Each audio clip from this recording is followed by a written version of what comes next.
Yeah.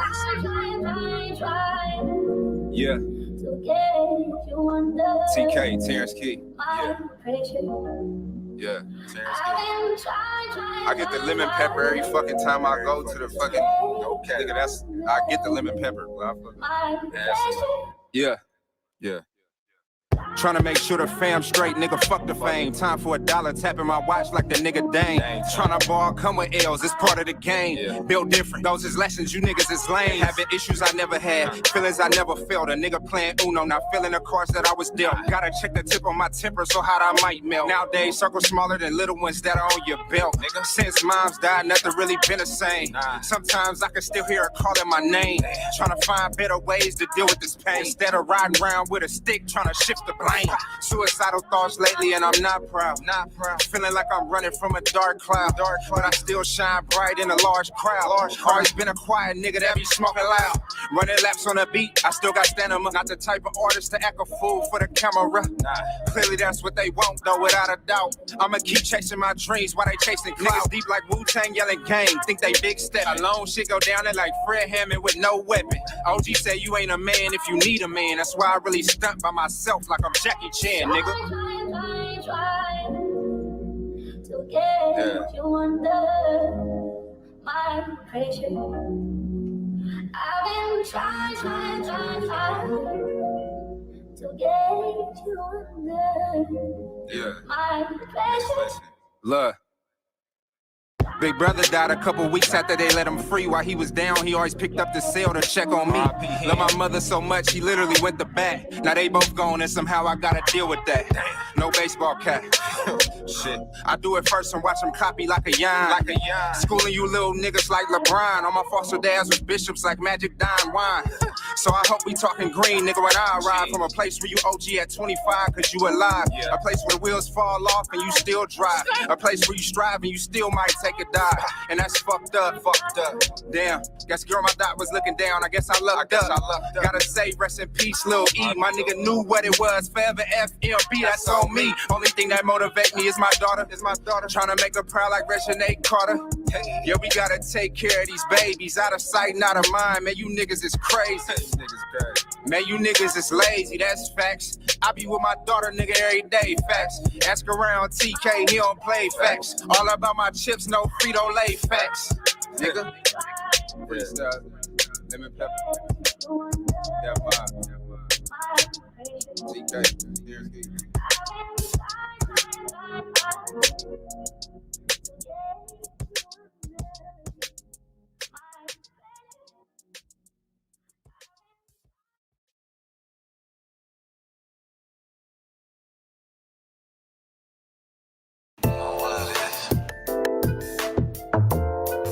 Yeah. Real shit. Keep like sweat. Look, man, I swear to God, my nigga Roach really made this in the whip. Off the hip, there's some pussy call him, so he had to dip. We some pimps, nah, we some players from the Himalayas. I don't trust you, bitch, I sleep with one eye open like a raider. What's next? You been on my line. Face I never text, but that's sex. Then that shit the best. Take away the stress. Left your ex. Now you breaking necks. Out here chasing checks. I respect Serena body. Your pics be serving on the net. Like, damn, girl, I just want you to know you really bad as fuck. Oh, God, I see it glow. You know a nigga love it when you shake it to the flow. So, is we on the high? We gon' keep it on the low. Let me know. Mama's in the kitchen with the sauce.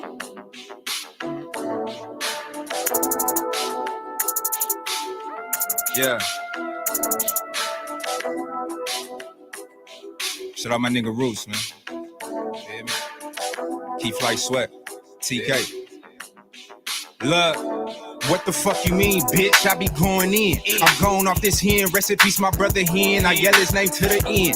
That was my blood, was not a friend. He'll probably tell me, bruh, talk your shit again. So here I go, nigga. Oh, Ray Charles Shades can't see you. Yeah. Give your bitch the chills when I breeze through. Yeah. Most you niggas fake like see-through. Talking to the cops so much you probably bleed blue. You telling on people, fool, I can't fool with you. You be making it hot, I can't be cool with you.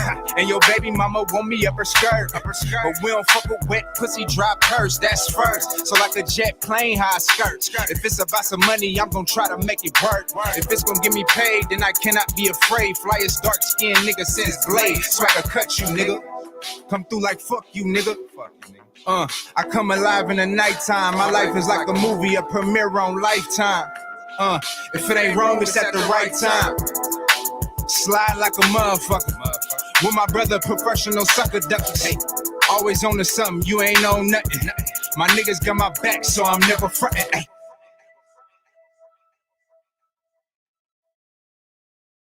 Now, Robin, Mama's in the kitchen with the sauce. Living at the speed of light, it's hard to follow. I could be dead by tomorrow. Rest in peace, my big brother in. Trying to face Trying to face the shit best way I can. So I ain't got time to wait. Get out, I've been down and out for too long. Been out for too long. Niggas long and I'm so strong. Yeah. Living at the speed of light, it's hard to follow. Terrence Key. Shout out my nigga Bruce. Keith White Sweat. Yeah, Mark, what's happening?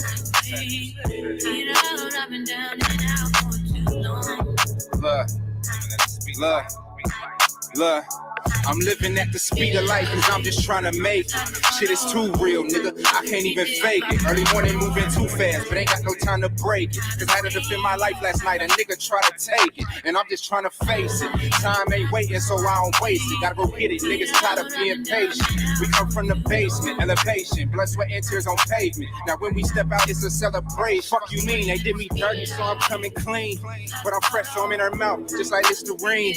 My brother got 2Ks, just like Krispy Kreme.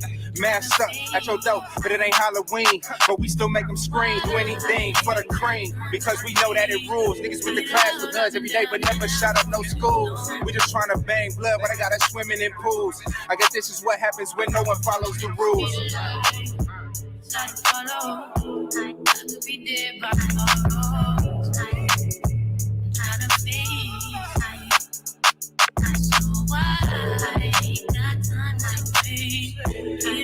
I've been down and out for too long. Look. Been a minute since Terrence got the fin. You a snitch, dog, we see your name on document. We on the go, you throwing shade like a great tent. And every time I shoot you straight, you get all bent. Out of shape, gotta skate, your body exercise. I need that shit organic. You be bringing the pesticides. You write a fiction book with your excessive lies. Me and in my bag like extra fries. I come from the bottom, she love my depth, my sweatsuits and how a nigga rock them. Loving hip hop, how bitches jock. Just touched down in Atlanta. A nigga feel like Julio, but he was raised around wolves. I'm Rubio.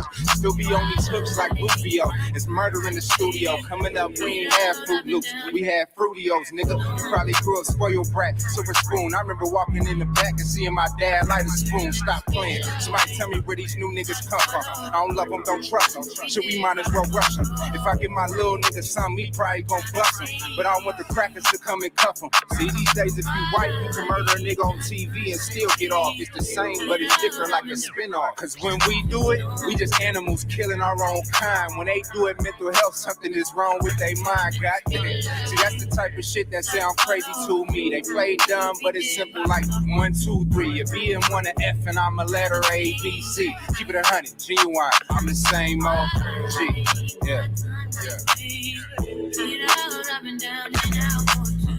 Been down and out for too long. Nigga up too strong. I'm gon' move on. Swagger on dub, diamonds just up. Sakasha trying to pick my brain and judge me like a book. I don't got many likes, but I got a lot of looks. My picture on the news, they trying to label me a crook. They say I do too much, I say I'm off the hook.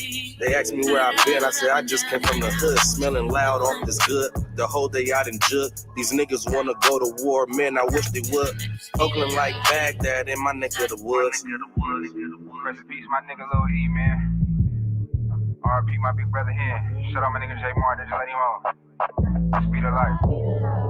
I love you, Daddy, and I love you, Uncle, and I like your songs, and I really love you singing in a song.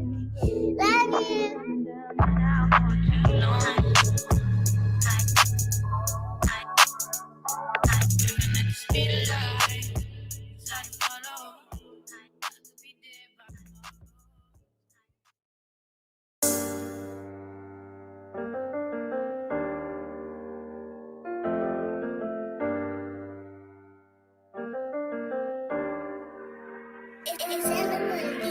I talk that shit to my hood, how we done lost it all.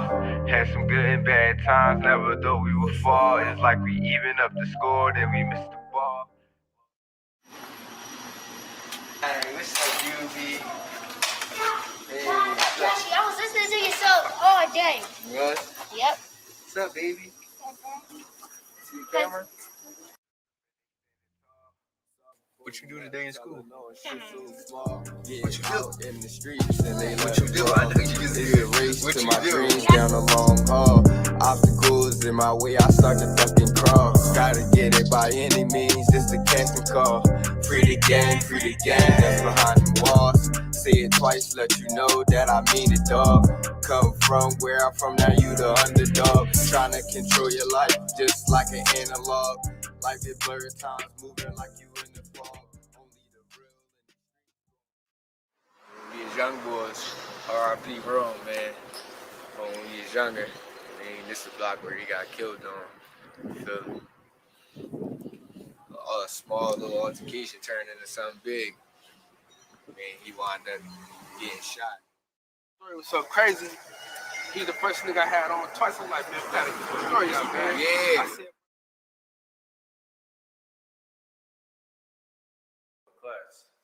Overclass, you gotta be.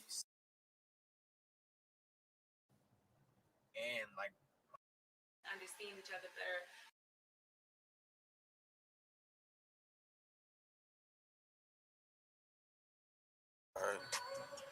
when I was telling you about the old heads and them, and watching you grow up.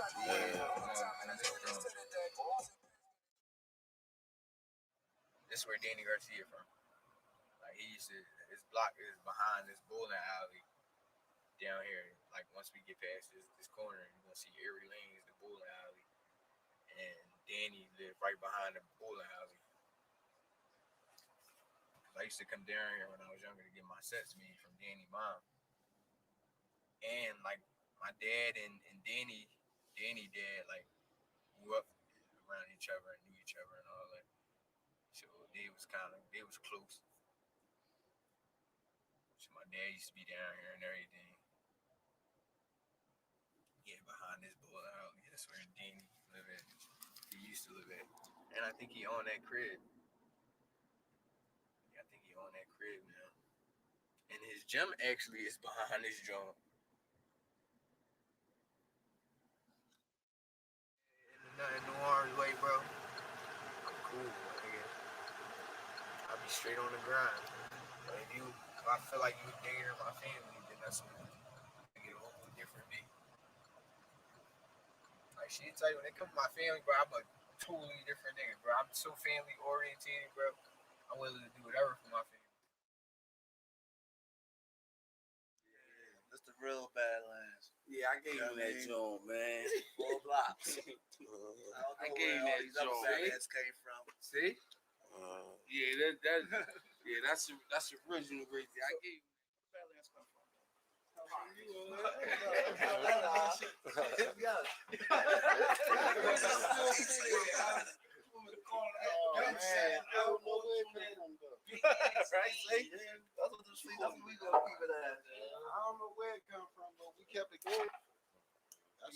At the roots, he let the beats build, bitch. And we never switch. Even if I'm rich, I'll be broke like I'm Mitch.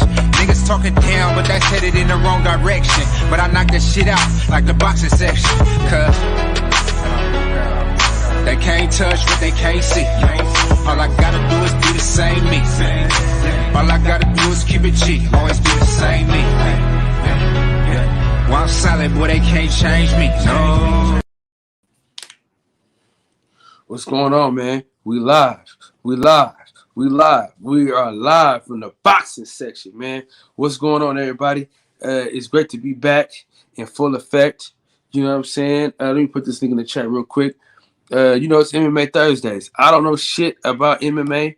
I am a dummy, so I'm waiting for the homies that know about the MMA shit to hop on here so I can learn a little bit of something, man. You know what I mean? Salute to everybody in the chat. DJ7 for life, man. Salute to my brother Jay Gibson, Damon, Tone Brown, Jaquan. Appreciate you, big dog.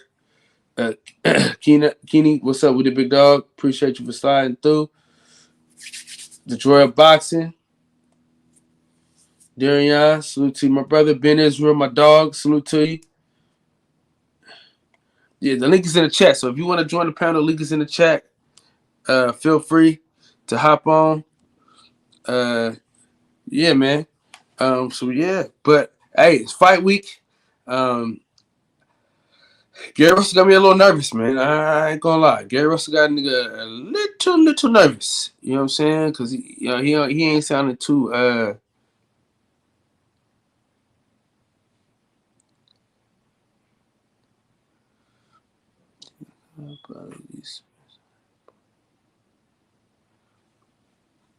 yeah, man. So hopefully he gets through this fight the way we need him to. We got my dog, the king, Ben Israel. What's going on, Israel? Hey, Champion Heart, man, hop on the panel, big dog. You ain't doing shit. It's too cold to drive tonight. Ben, what's up with it? Hey, Shalom, Kyle, man. Before you start off with the MAA, I like to give. Oh, I can barely hear you. Hold on, man. Hold on. My mind be tripping. Can you talk a little bit for me? I said before you start off with the MMA, I want to give a shout out to the boxing section. You know what I'm saying? And first and foremost, it's man down today, tomorrow, and forever.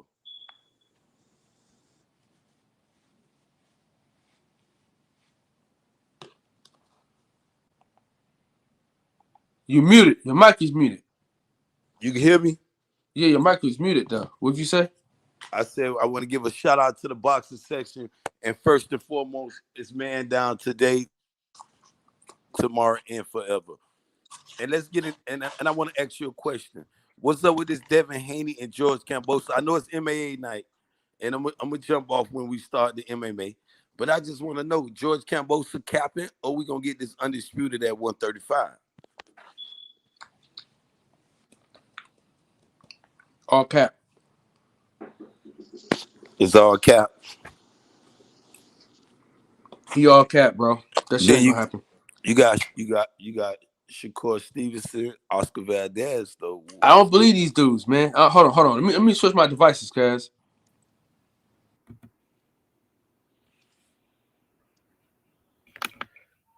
Hello? Can you hear me? Yeah, you clear. Yeah, I can hear you now. I don't believe these dudes, man. You know what I'm saying? I don't. These dudes full of shit, Ben. Then we got the most we got the most talked about fight. I know you don't want me to mention it on your platform, but forgive me, Kyle, man. What's going on with the boy? Now, Ben, shit, man. Come on. Damn. I hate when you do this shit. I told you about I told you about that shit, man, Kyle, man. Stop. Damn. You're 30 man, we over seconds. here bonding. Hey, listen, we over here bonding about talking shit about Kambosos, and you want to bring up Bud Crawford. I'm bringing up everything before we start this MMA. I told you, thank you for allowing Ben. You know how I come. Listen, you know I come all over the board. Hey, but Ben, if these MMA niggas don't hop on, we can talk about boxing all fucking night. Okay, but I don't want to talk about Bud Crawford and Earl Smith. Yeah, no, because you got your boy Catfish running. But shout out to Champion Heart. Shalom, my brother. What's up, man, brother? How you feeling, man? Man, I'm feeling good, man. I got Kyle running, man, from the truth, though. But it's all good. How the hell am I running? He running for the truth. Earl Spence truth. He running for the truth, Champion Heart. But I'm gonna go on mute and let you do your thing with Kyle. And he said, Champion Heart, man. you know you're gonna have to cook twice, right? I'm gonna have to cook twice. What are you talking about? You damn Skippy. Because me and Fred can't have the same cooking show at the same time. All right, man. You know what time it is here, man. I Shit. don't know what time it is, man. Cook up another meal right now. No. We in that kitchen, goddamn it. No. Oh no, man. Man, you coming for the Spence fight, bro? Come on, man. It's a pig pork, it's the elephant heavy, it's water wet. Come on, man. Oh man, I don't know, Champion Hard. There's an earthquake shake. Come on, Hey, man. nah, Champion Hard. Kyle ain't been keeping the same energy, Champion Hard. I'm glad you asked that question because he been changing. He be wishy-washy lately about the truth, bro. Hey, and you already know, Champion Hard. Anything about EJ being Israel pulling up about the buffoonery. Okay, hold on. I like that you said that, Ben Israel. I'm gonna show you. I'm gonna show you a little something. I'm glad you said that. You keep talking though. You know, I want you to. Man, that shit's gonna be lit, man. I can't wait for that, man. That shit's Man, insane, bro. everybody gonna be here, man. That shit is gonna be lit. I'm looking forward to that shit. For real. We got the WBA, IBF, and the WBC titles on the line, bro. Champion Hard. Let me ask you a question, though, my brother. And I'm confused. And you know the screw, and you know the deception of Bob. In a simple client attraction. Oh, hold up, I'm gonna let him get out.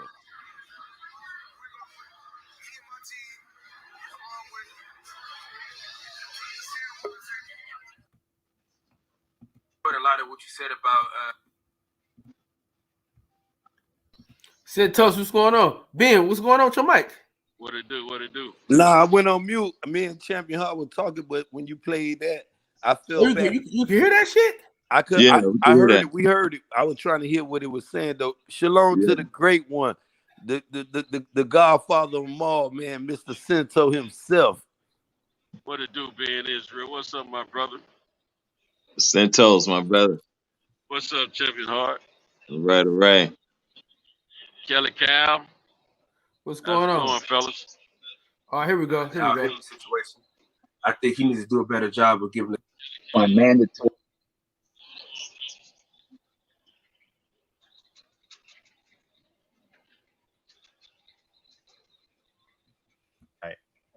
Boxing Section TBS. Hello, Boxing Section. What's that, Ben? What I got on, Ben? Good. How you doing? I gotta disagree with you, man, with these names, man. You know what I mean? I'm a Deontay. One thing I give you credit on though, fan. You have ain't nothing gay about your boy. What I'll say is this: nobody's saying gay. No, nobody mentioned the word gay, but you did. I didn't say anything about gay. No. That was some soft ass names you trying to give us, and I can't stand for it. But I'll say this though, man. I'm glad you came on. You know what I mean? I enjoyed a lot of what you said about the Al Haymon situation. I think he needs to do a better job of giving us better. What was you saying, Ben? Yeah, you know, my energy don't change, Kyle. You know, you got to stand on one thing you can't tell being Israel about. My energy ain't changed. And if it's about that EJ, and I give you 1 minute you down with EJ, next minute you down with Bud. I love all fighters first and foremost. No, man, shut that shit up. But you ain't finna walk in the ring. You ain't finna walk in the ring with a Bud Crawford t-shirt on and an EJ pullover on, bro. This not finna happen with you, Kyle. When that fight go down, you gonna have to pick and choose what side you gonna stand on, Kyle. First of all, anybody that knows Kyle Davis, they already know who I'm rocking with. EJ fan. Fight. That you a man down. Man, you man down for the beginning. So shut the fuck up. All right, understand that. But you got to understand, though, Kyle. You been wishy-washy. I can like both fighters. I don't. This ain't the Bloods and the fucking Crips. I can like whoever I want. But this how you banging. This ain't the Bloods and the Crips, nigga. You banging like you got Bloods and Crips. You bang like you got a blue and a red flag in your pocket. Which one you doing, Suwu or Paru? What you doing? Neither. What you doing? What you doing? What you doing? Which one you like? When I met you, it's man down for life. Now when I talk about we got the infamous being Israel, my man. yes. Hey, give me a minute, Sito, because Kyle my dog, but we do this sometimes. Oh yeah, but I just want to know where he's standing at though, Sito, Mr. Sito. You don't like me calling him Mr. Sintos. Sito, I just want to know what Kyle's standing at.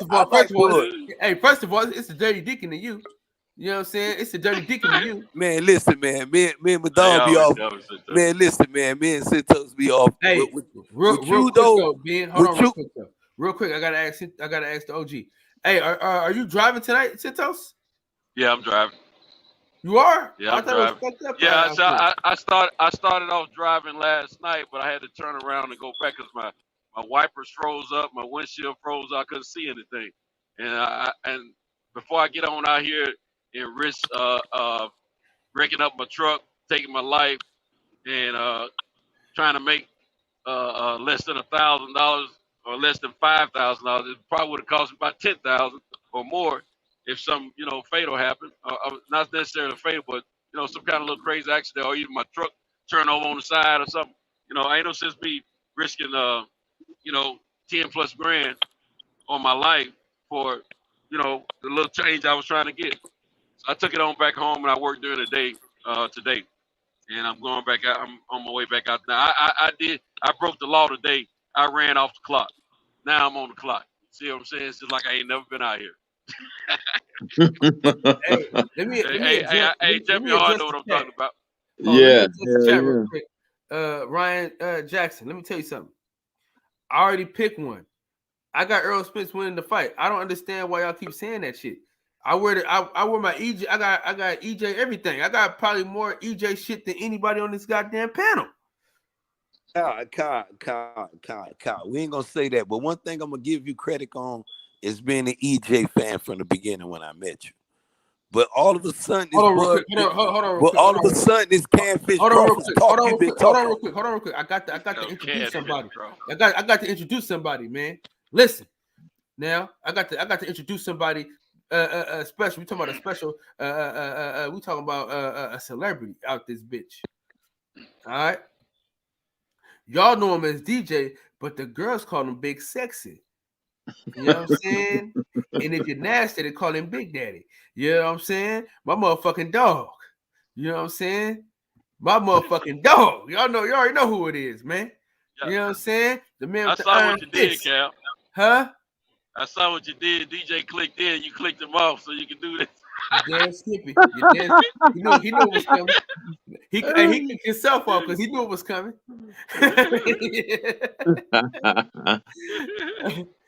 Yes, indeed. Hold on. That ain't it. Here it go. And one time for the one time. You know what I'm saying? We got a one time for the one time for my dog DJ. Anytime the Cowboys is in the building, we got the What's up, big dog? What's up, DJ? DJ, what's happening, brother? The champ is here. Shalom to the infamous, the one and only, the most controversial motherfucker on Box. Hey DJ, what's good, man? Tell Kyle to stop running, man. Hey, okay, hold on, DJ. Tell this man what I told Bernie the boxer when we was in Atlanta. Man, DJ told me the story. He done told me. Me and DJ. No. He gonna tell your ass again because you think. No, because I see one thing I told him, DJ. I don't know what flag your homeboy got in his back pocket, bro. I don't know if he got a blue flag, a red flag, or even a Bob Aaron flag. I don't know. I come from answers. I come right now for some answers from Kyle. Kyle, I need answers. You down with Man Down? You down with Bud Crawford? Or you being Israel, you a boxing fan first? Which one it is, bro? Man, he told Bernie the boxer that Errol was gonna win that fight, bro. He leaned towards Errol. He leaned towards Errol in that fight, man. He been told me. So hold on. Before we go to Israel Island, right? Is that Errol and Ugas fight happening in Dallas? Yeah. Like it's officially official. Yeah, from according to Blue Blood, it's official. It's happening here in Dallas. Oh, snap. Hey, And then Cam, what join month the is panel, that? I'm in the Cam. fucking building. What is that? I'm in the Cam, fucking it's building. MMA for Dummies. Cam, join the panel, dude. Is that March or April? April. That's what I was gonna ask you, man. If you coming, because it's in Yeah, I April. might. Hey, I always said, well, I I'm wanted to in Crawford the and building. thing, but I'm in the I building. said next time a big fight is in Dallas, in Texas, I was coming, so I'm gonna have to make good on my word, Hey. man. Oh shit! Oh, Oh man. shit! Hey, fellas! Before before I forget, February 29th, we all need to be in Atlanta. For what? What's happening in Atlanta? What's going down? One of the friends of the program, Javon Woodward, he's fighting. My boy Pop is fighting in Atlanta. So we need to go What ahead. day is it? You said it's in April? No, February 29th. Oh, 29th February. Yeah. So let's do that. If DJ, if you could bring your woman out there, because my woman might come with me. So if you bring your woman out there, Centos, you know what I mean? We could do a triple date. I'm exempt. You never know what I'm gonna do. We might be able to do that. Let's just leave it right there on me. Let's leave it right there. Yeah. We might be able to do that, Kyle. But then again, I think we're gonna be hunching up in the cabins by that time. So we'll see. Are y'all going to Gatlinburg? Yeah. Yeah, a lot of people talking about Gatlinburg right about now. Yeah. We might be up there hunching in the cabins, man. So we'll see what happens. I got you. Hey, last time. No, it ain't the last time, but years ago, we went on an adult weekend to Gatlinburg with friends of ours. We had a chalet and all that. You know what I'm saying? Not everybody gets chalets or cabins or whatever. Anyway, it was right after my wife and I got married, right? So we're talking 21 years ago, and went up there, man, and everybody wanted to run around, do what they wanted to do. So y'all go on, enjoy yourself, and get y'all tours in and visits in. I'm staying with the coochie, you know what I'm saying? The coochie didn't want to do all that. The coochie wanted to stay around the chalet. They said, y'all newlywed, y'all gonna be around here doing stuff. And we got our own room, we can do what we want to. But don't get in that jacuzzi. They told me don't get in the jacuzzi, right? What did we do? Got in the jacuzzi, bucket naked. You understand me? Last time I went on a cabin trip, man, it was for one of my homeboys' birthdays, and everybody brought their significant other. You know what I mean? And we stayed up pretty much almost till the sun came up, man. Shit just got out of hand. Before you know it, all you heard was cheeks clapping throughout the house. So yeah, it was 4 couples, and I swear it came a time in the night, all you could hear was cheeks clapping in there. Everybody was in that bitch cutting up. But anyway, man, it's MMA Thursday, man. Got a big fight this weekend. I know it's happening the same time Gary gonna be fighting, but hey, man, it's the heavyweight championship of the world this weekend, dog. It was in Ngannou and what's Cyril Gane. Yeah, Cyril Gane. Oh, French. Cyril Gane versus Francis Ngannou. Yes, sir. Yes, sir. Great fight. That's gonna be a great fight, man. Killer Cam. All right, man, that dude, man, is a pretty good kickboxer. I'm sorry, Cal. Go ahead. I said I'm gonna let y'all do your thing. I'll be listening. Oh, okay. He's sliding out the back door. Hold on, Kyle. Hold on, Kyle. Oh, shit. Man, y'all know it's Kyle bedtime, man. Kyle always leave. He ain't even making it to 12 no more, that motherfucker. Nah, man, he ain't giving us an hour no more, bro. Man gotta get pillow talk. He spoiled. Kyle gave us a smooth. Listen, we only been live 30 minutes, right? And he gave us a smooth 20 because you remember he do 10 minutes worth of intro. Hey, this is MMA Thursday. Yeah, his intro was about 10, 15 minutes. Yeah. You spoiled, motherfucker. Yeah, right. That's all right. K-ass on. Listen. When you got, ain't no listening, nothing. K-ass on now. Listen, when you got, just say that baby butt Just say that butt, that baby be waiting on you butt naked, dog. That baby butt naked waiting on you, Kyle. We already know. Get your behind in the bed. Nah, she ain't home just yet, brother. She ain't home just yet. Kyle. What the fuck you about to do? Brother. We appreciate the platform and everything, but carry your ass on. Hold on, Kyle. At least he opened the shop up tonight. Yeah. Now, DJ, check this, man. Ngannou, the cat, the heavyweight fight, they used to be in the same camp, right? Correct. Green Bay. So is there beef, or did Ngannou just stop training with them? What happened on that deal? Here's the thing, right? And damn it, DB would be so much better explaining this, but I'm gonna try to give you the Cliff Notes version. Basically, it came a point to where Francis left the gym. Right. And when he left the gym, his old coach, Ferdinand Lopez, I believe is his last name, who is still Cyril Gane's coach over there in France. Right. He felt like Francis owed him some type of loyalty because, he helped Francis get started in the sport. Remember, Francis, when he first started, was homeless over there in France. Right. I'm pretty sure everybody's familiar with his story by now. Yeah. He tried to get out of he got out of Cameroon and crossed Africa a few times, ended up getting caught at the border trying to cross over, and they kept sending him back. He finally got to Paris, and he was homeless, and Ferdinand Lopez took him in. And so once Ferdinand Lopez felt like as soon as he got big, he left.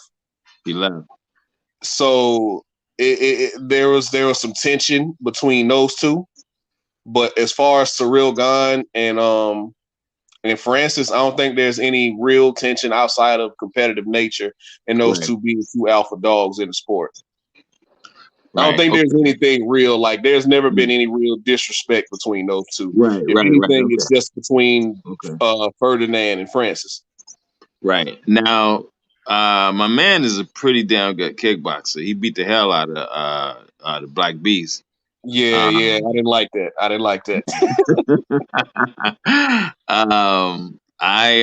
know that Francis is much stronger. But I don't think this cat is intimidated. Huh? I don't think this cat is intimidated by No, not at all. These guys. Because I see how he did against Derek. That shocked me. I thought Derek. Yeah, Frenchie ain't scared of Francis. They used to train together, and according to Coach Ferdinand, he used to make Francis curl all the time. Francis would have to go sit in the corner and catch his breath. So, but then again, you hear Francis saying, "Well, I knocked him out once I ain't mean to, but I hit him with a high kick and knocked him out." And so, both guys kind of laughed that off, but it's gonna be real interesting, man. Frenchie is a handful. Francis got real problems, but at the end of the day, he's always cheerful and laughing when they having press conferences and they talking to one another. He's never emotional. He's never emotional, man. He's laughing, talking, having a good time. So he's not intimidated by any of these people, man. I mean, this dude. What's good, guys? I don't know much about him. I just started really noticing him when him and Derek were building their fight, and I was surprised that he wasn't intimidated at least a little bit by Derek. Not at all. This dude's the real deal, man. Yeah, Cyril Gane is the real deal. He has submissions in the cage as well. But his bread and butter is kickboxing. He has excellent Muay Thai, excellent kickboxing. Your turn, brother Boxing. We see you. We'll get you in, brother Boxing. We'll get you in. Trust me, man. I'm gonna get you in. But yeah, he has absolutely next level kickboxing. He moves like a middleweight. He does not move like a guy who's 235, 240 pounds. So, the way he moves in and out, he seems to have a great gas tank as well. So, this is going to be a great fight. But we all know Francis has that great eraser, much like Deontay Wilder in boxing. He has the great eraser. It does not matter how great of a kickboxer you are, how great of a wrestler you are, how great your jiu-jitsu is. If Francis hits you clean, you're going to the nether realm. Yeah, it's over. Man, look, all I know is, man. Hey, hold on. I know you jumped at the bit, brother, but we got quite a few people on the panel. We're gonna let Max get in, There's three then guys. Cam, Well, and then my guy. I don't know, how do you say your name, brother? I think the Just other say guy on the Ken. opposite side of Mix came in first. Just Ken? Okay, we'll go with Ken. We'll go with Ken, Cam, and then we'll go with Mix, Cam, and then Ken, and then we'll get Brother Boxing in. Yeah. Okay, I'm gonna say this, and then I'm gonna let my man get his get off. The way I'm calling this, man, is I see Francis winning on the ground. I think stand up would be risky with this dude. So I'm gonna call it. I see him winning on the ground. Okay. Yeah, I was actually going to speak to that point that Francis and Usman got a pretty tight bond, and we saw Francis wrestling improve that last one against Stipe. Like, obviously, big improvement compared to before. So, I mean, I'd be interested to see if he's learned more on that because he's naturally strong. So, even if he don't got the technique, he has brute strength to keep people down there if he needs to. So, it'd be interesting, man. You jump line, but we got your point though. But my man Ken been waiting for quite a while though to get his piece off, man. Oh, my bad. I thought we would go to order. My bad. What's up? No worries. Peace to the whole panel. I think when you look at the Francis versus Cyril fight, it's really interesting. I think to give a bit of history, Ferdinand Lopez is also from Cameroon. He's actually also from Cameroon. So he felt like Francis owed him blind loyalty when he picked him up from the streets in France. So Francis was meant to be almost like subservient to him. And that's his major problem with Francis, that immediately Francis met a bit of some people in Vegas. He just left him and left the MMA factory. And that's where his beef came from with Francis, that Francis never recognized him or didn't show any form of loyalty. And that's where the whole beef started from. I think it's going to be a close fight. And I think because of Cyril's basketball and soccer attributes, his footwork is amazing. No other heavyweight has his kind of footwork. I think it's going to be third round.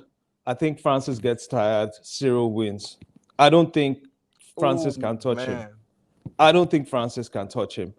Boxer versus brawler. Who wins? 9 out of 10 times. So I just think Francis can't touch him. I think Francis needs to do more work with his footwork, but Cyril is going to stay outside.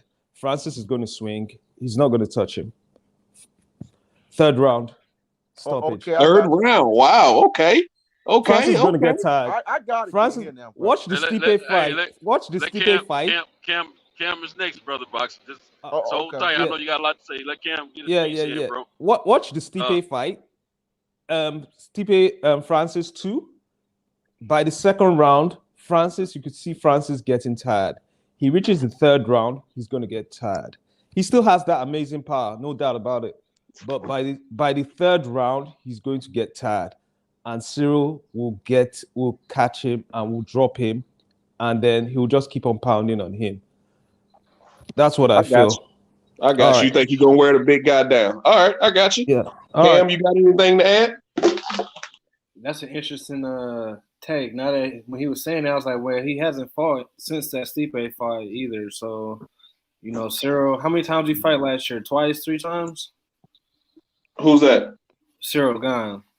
Cyril Gane. I think he fought 3 times last year, if I'm not mistaken. So let's see. He fought Derek Lewis. He fought Biggie Boy, and he fought somebody else. He fought Volkov. Derek Lewis. Was it Volkov? Yeah, he fought Volkov too, right? Yeah, so he fought 3 times last year. But you got to also remember, Francis fought 4 times in 9 months, just absolutely icing people.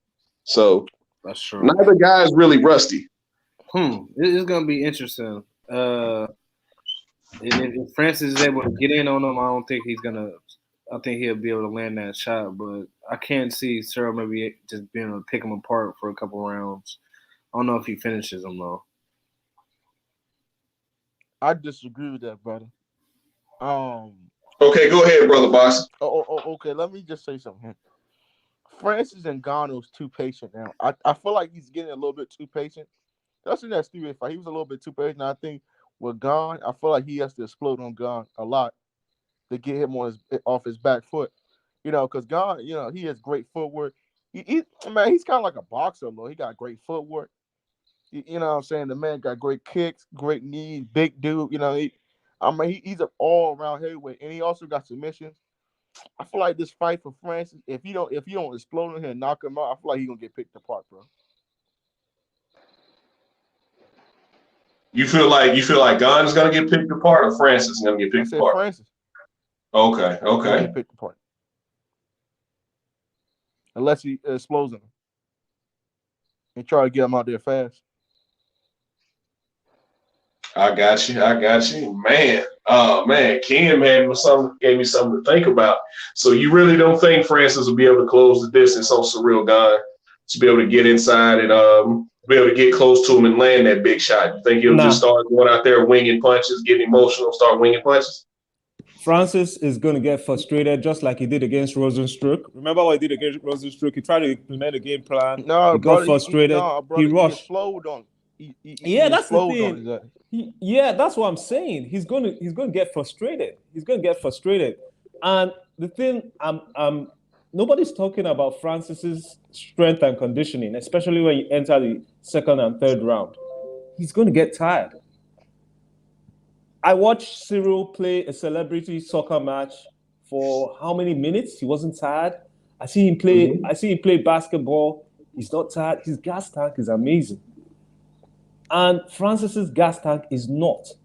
His wrestling has improved. Almost everything has improved. But that strength and conditioning is going to be a problem. It's a bad matchup. I wish Francis would have gotten someone before he got Ciryl. Yeah, it is a bad matchup. You think it's a mismatch? Okay. I think it's a bad matchup, not a mismatch. Bad matchup. Let me ask you this: Do you agree or disagree that Francis's stamina against Stipe the last time they fought was better or about the same? I think it was better as far as his stamina, because I thought that's what got him meat in the first fight. His stamina. Santos, he was breathing out his mouth though, bro.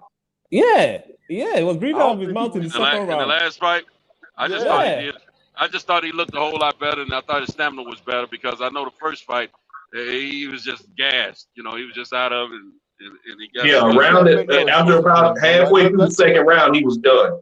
That first fight with Stipe, halfway through the second round, he was done. I thought he was more prepared this last fight, and he did a hell of a job, and I thought he just ran that whole fight. I didn't think Stipe had a chance the way he was. I was just very much more impressed with, because I felt that it was night and day compared to the first fight versus the second fight as far as his stamina and energies. But I could be wrong. You guys know more about this than I do.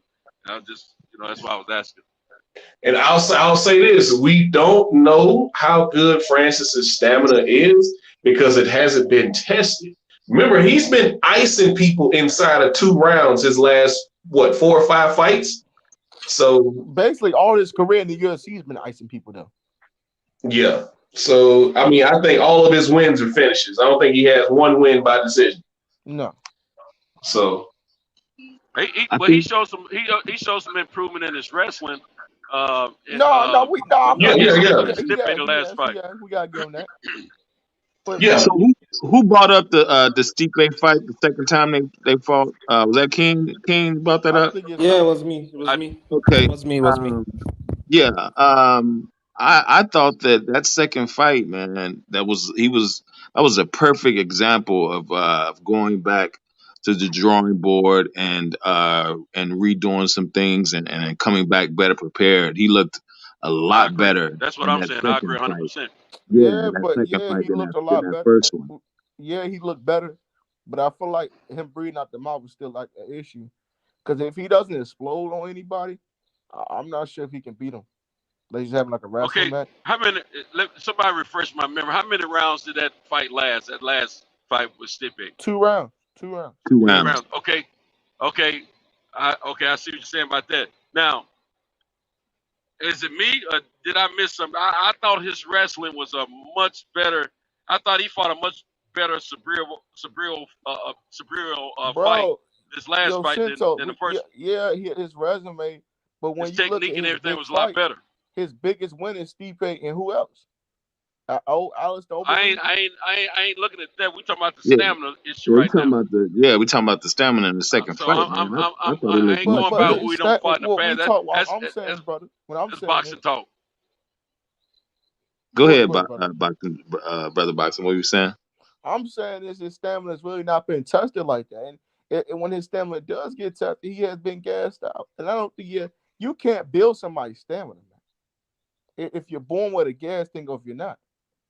Now you can work on, you can go to therapy, you can work on the stamina, but if you're just not born with stamina, see, a lot of guys are a lot of power like that. They really don't got really great stamina like that. I'm gonna say this. I hear what you're saying and I feel what you're saying, but my thing is, if your stamina was very much a question, which was very much in question, didn't look good at all in the first competition with this one fighter, and then that same fighter you fight him a second time. In the first fight, you get your butt handed to you. That second fight, your stamina looks a lot better. Your technique looks a lot better. Bro, Somebody made some improvements somewhere. yeah, I get you, but the problem is, he the stamina, I can't say it's better because he's not been 5 rounds since that Miocic But he fight. fought the same guy. That He same fought guy I the could have same know, used the guy. but same the same process. guy. He could have used. I mean, he fought the same dude. That same guy could have improved his game too, and he was That already bro, familiar come on, the man's about like 4. with Come on, Francis, man. and I don't think Stipe is the he same could fighter have as he wrestled once a was. man enough to get him to that turning point. But No, I we think got to give Francis credit. Francis defended a that's takedown. all I wanted I to hear did right like there. his high kick, but he was gassing out the mouth still. He was breathing out his mouth. He wasn't breathing through his nose. But did he improve though? Yeah, but you trying to say, okay, he improved. No, I ain't trying I to say thought you world said class. about a I'm saying gas thing. did he improve? Because he did improve from the Well, first fight to the second fight. So we we don't just know. said We don't know the if his man. stamina is going to be better this time or not. We don't know that. But at the same time, Well, that's why I think that means that's why I kind of agree. I'm sorry saying we don't know if his stamina is better or not because the Stipe fight did not go 5 rounds second time. It only went 2 rounds because he dominated Stipe Miocic. He was never really hurt in that fight. To say, okay, where's the stamina? He's not like, Stipe shoot for a takedown. Okay, he didn't get it. Francis defended, but we never had to see Francis work like that for a takedown. Outside him knocking out, we never seen Francis full game. I'm not saying Francis don't have a stamina issue because I saw it for myself. But I am saying that I saw improvement in the second Stipe fight. For sure. So that's what I'm swinging the bat at. The fact that I saw improvement, but I will say this: I don't know a lot about this guy no more than I know until he started. Hold on, let me finish. Until this guy started building the fight with Derek. He beat the shit out of I didn't Derek know. Lewis. Hold on, bro. Until he built this fight with Derek, I didn't know much anything about that guy. But I saw his demeanor, just like I saw Cambosa's demeanor against Teofimo. This guy is very confident. He doesn't get emotional about any of these competitors, in my opinion. And I'm seeing the same thing against when it comes down to them talking to him about Francis. Now I think he's a big guy, and I think he's probably stronger than Stipe. And he's probably going. I haven't paid as much to his. I hadn't paid as much mind to his technique because I hadn't watched him enough. But I figured I've seen some highlights, and the guy looks pretty darn good to me. And I think that Francis he's in kind of for like a Anderson war. Silva, bro. He's okay. Well, I know Francis is in for a war, so he's got a fight on his hand. I'm not saying Francis is going to win this fight. We're not going to disrespect I'm just Francis like saying that. I think Francis still has a good chance, though. On the planet, man. We can't do that. But I the see man your has made point, the proof.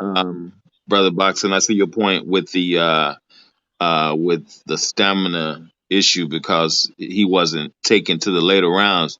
Do you think that's going to be a factor with this kid in the fight? I think on this y'all fight? gotta go watch the replay when I think DC was saying he was breathing out his mouth, and I saw that shit. I'm like, damn, bro. He's patient, but in this fight, I feel like he's gonna have to take some chances that I feel like he might don't want to take against Gane. But he probably gonna have to take Definitely, because he I can't be agree with that patient like point. that with Gane. Because Gane would just pick your ass up. I don't care who you are. Yeah. If he's And still got stamina issues, he's gonna have to go for a knockout. And that's what I'm trying to say. I think he's gonna try to be too patient in this fight, just like this Stipe Miocic fight. He's gonna be too But patient, man.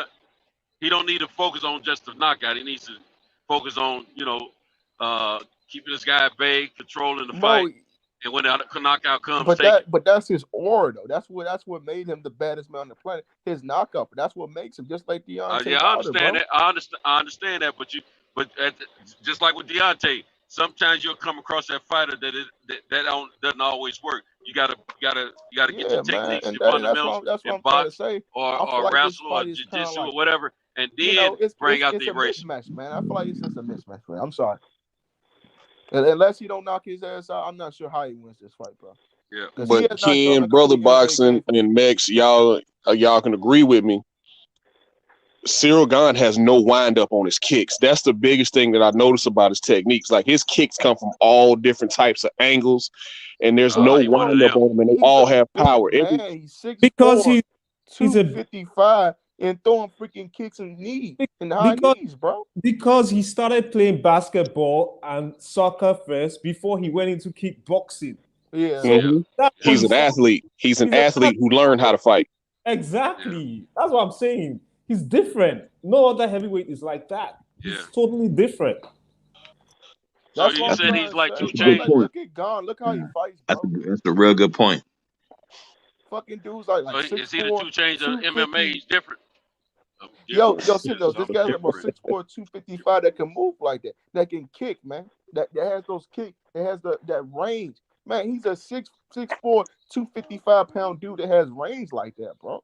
Move like a lightweight guy. Yeah, he moves like a middleweight, man. His movement is amazing. But like I said, none of that matters if Francis hits you clean on the chin. You go into the nether realm, bro.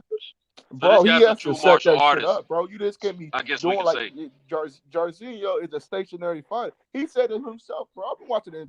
Jairzinho is a stationary fighter, man. He not gonna be there to be. Jairzinho Rosenstruck is your classic kickboxer. Touch, touch, touch, touch, touch, touch. Right, man. So who just dropped off? Oh, we lost Cam. We lost Cam. Okay. Well, what I'm saying is, this fight is going to tell two things. If Francis has a gas tank, because Cyril's really not.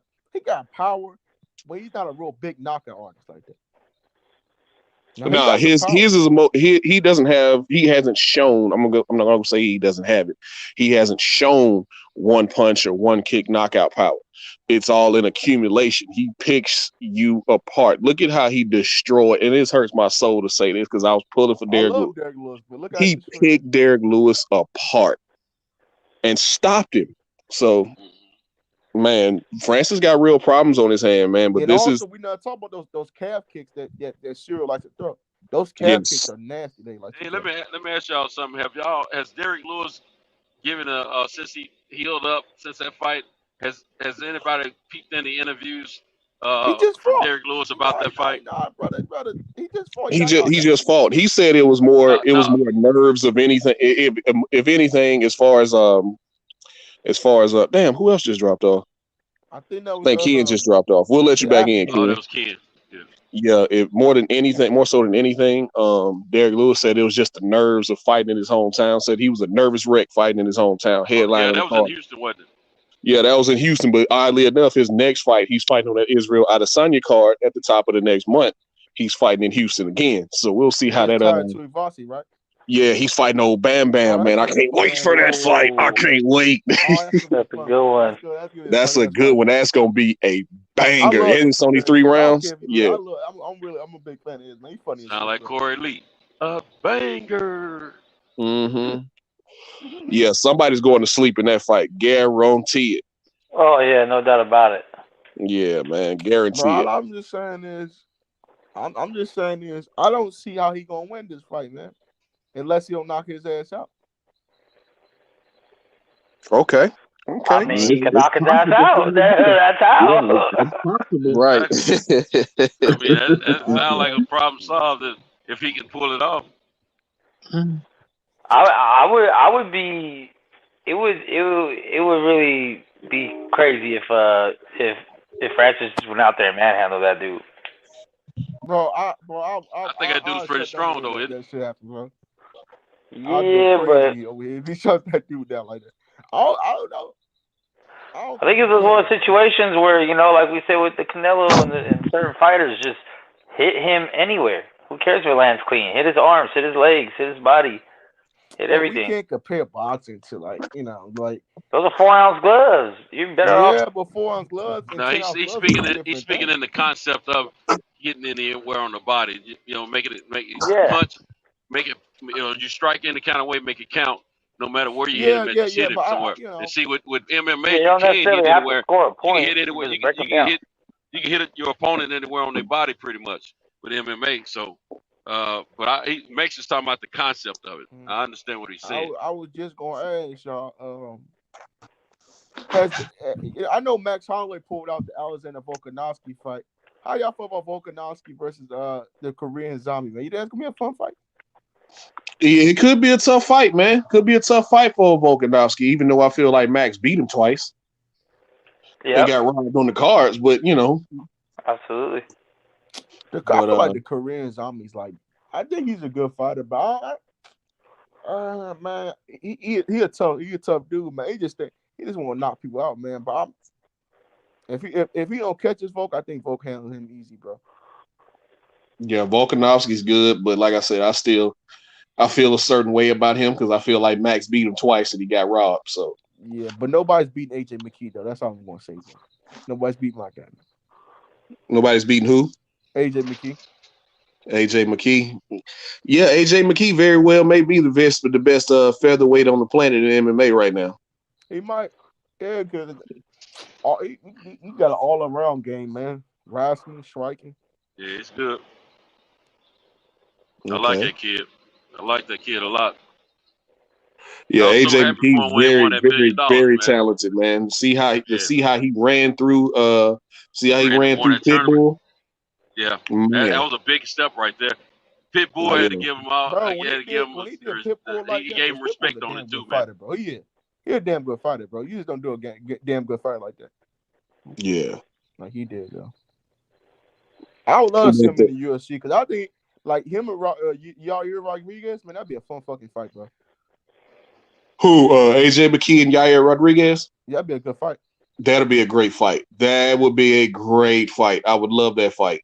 Hell, AJ McKee and Max Holloway. Could you imagine that fight? Yeah. I think Max will piece him up. What'd you say? I think Max will piece him up. You think Max will piece up AJ? I don't know, man. And I love Max. Max is one of my favorite fighters. Max is a hell of a fighter, but he's been running into greater challenge here lately. And I don't know. No, explain. I want Max to explain why he'll do AJ like that. Go ahead, explain. Because he does everybody like that. If they stand. Brother, have you seen AJ McKee fight? He's just not going to be standing with Max. He's going to take Max to the ground, bro. And nobody. When have you seen someone do that? Brother, I'm just saying. When have you ever seen anyone take Max to the ground and do what they want? Fight, and that's my boy. Poirier. He gonna fuck Max Holloway. I'm telling y'all, bro. That man's like John Jones, bro. He's the second coming to John Jones, bro. He's that good, bro. Yeah, Wayne, exactly. Max a bad boy, man. I love Max, but AJ McKee is what you call a well-balanced breakfast, man. Yeah, he's all around fighter, man. He got submissions, bro. He's well-rounded. Don't get me wrong. AJ's cool. I don't think that Pitbull win was crazy. He deserves all the credit for it, but he got a long way to go to catch up. He's on that Blue Dennis tip right now. Not just Pitbull, the way he did Darian Caldwell, man. I was about to say, Mix.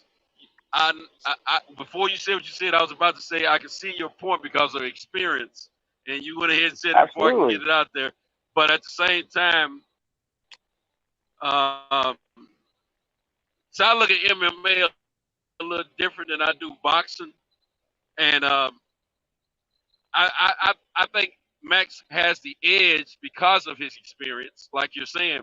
Yeah, but at the same I time, this kid is really good, man. He's well-rounded, and I think when it comes to MMA, it's a little different than boxing because it ain't the best striker with your fist and the best thinker with your fist.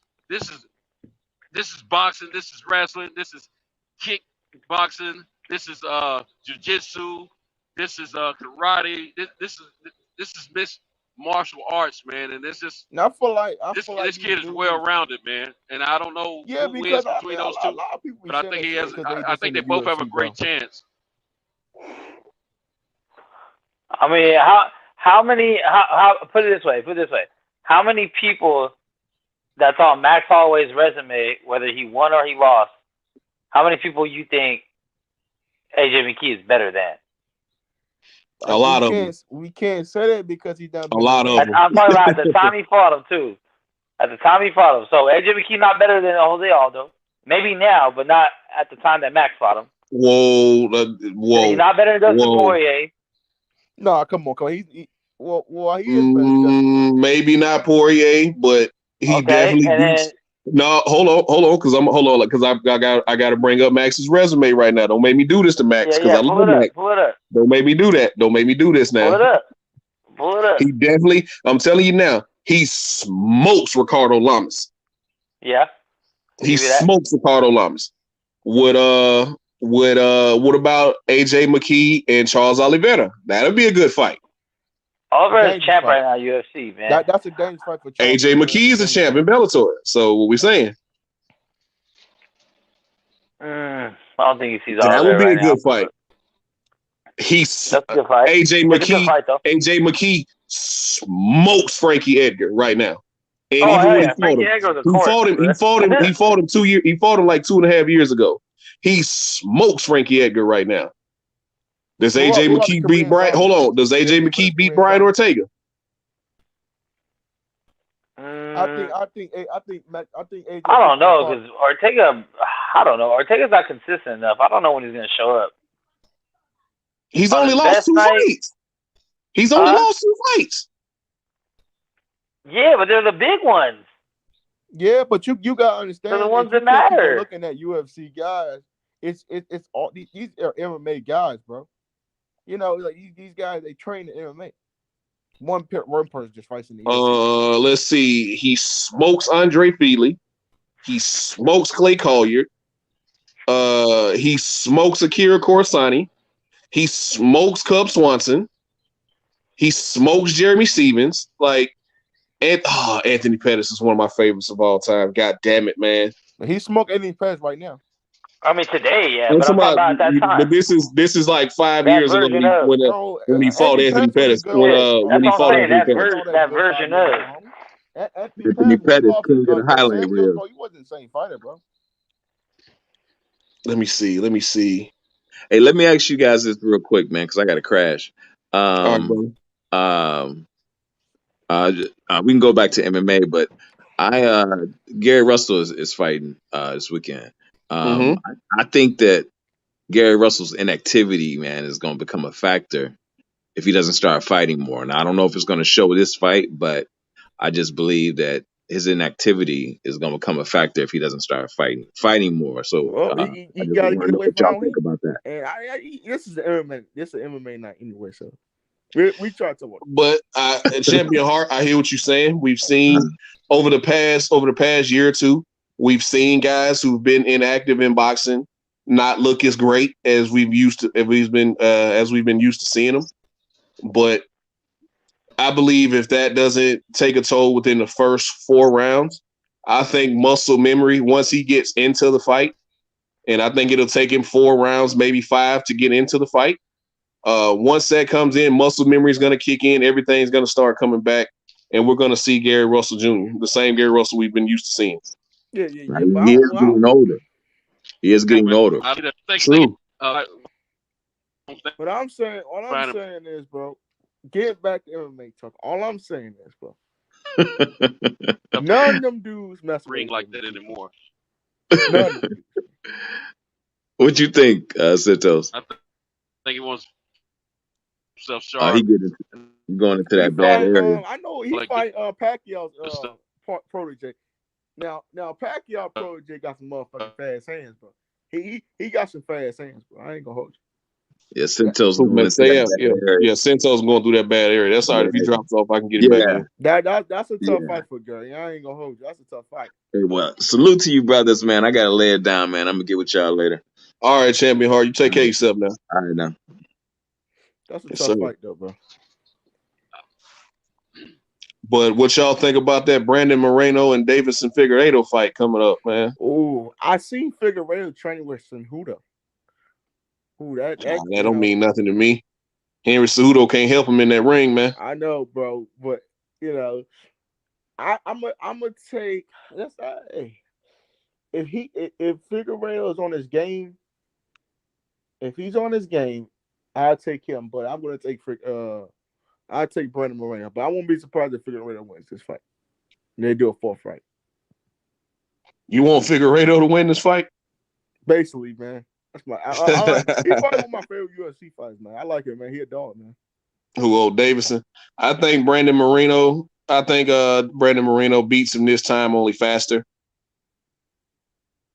I think he beats him again, to be honest, because that first fight could have went either way, and we saw what happened in the second fight where he strangled him. So we'll see what happens, man. I'm gonna go with Moreno in this fight. I like the assassin, baby. I think this is his time. And after he wins this fight, I think we're gonna move on to the Askar Askarov fight, or maybe even the Kai Kara-France fight. Yeah, it's not a lot of guys at 125 anyway. It's not like a loaded division anyway. Yeah, but it's gonna be a good fight for about a round and a half, 2 rounds. I don't see this fight going the distance either, man. Either way. Yeah, I got you. But DJ, these bantamweights though are really interesting on MMA. Yeah, bantamweight's cooking right now, man. I mean, I think bantamweight's the best division in MMA right now, bro. It is. It's the most competitive because you got a lot of those guys at the top. You look at Peter Yan. You look at Aljamain Sterling. You got Corey Sandhagen. You got old Dopa Shaw in there. You got Jose Aldo looking like he's having a resurgence in his career. Are you just talking about UFC guys? Yeah. Okay. Because you forget about I'll move on with the Bellator in just a second. But I'm really looking forward to this Peter Yan and Aljamain Sterling rematch, man. It seems like Aljo's in the right headspace, look like he's ready for this rematch. I feel like he had a big adrenaline dump in that first fight. Smoke though, bro. He want that trash talking smoke, man. He want that. He want all that, man. Who that? I'm fucking with Aljamain. I ain't gonna hold you. I think Peter Yan gonna beat his ass though. I ain't gonna. Megs dropped off too. Damn, man. Sorry, if y'all want to get back in, just let me know. But that's what I'm trying to say. I feel like he gonna get his ass whooped, bro. Who, you feel like Aljamain gonna get his ass whooped? Yeah. I felt like he had a big adrenaline dump, like the moment was too big for him in that first fight. And he just got tired. If he'd have kept up that pace and not had those sloppy takedown attempts, I feel like he could have beat Peter Yan. But, we'll see what happens in that second fight, see how he made the adjustments. Yeah. But Bellator also announced that Grand Prix tournament to that bantamweight. Yeah, bantamweight with Sergio. That's the best thing about Bellator. Yeah, I love it. Long layoff for Aljo is concerned, especially coming off neck surgery. Yeah, man, we'll see what happens with that.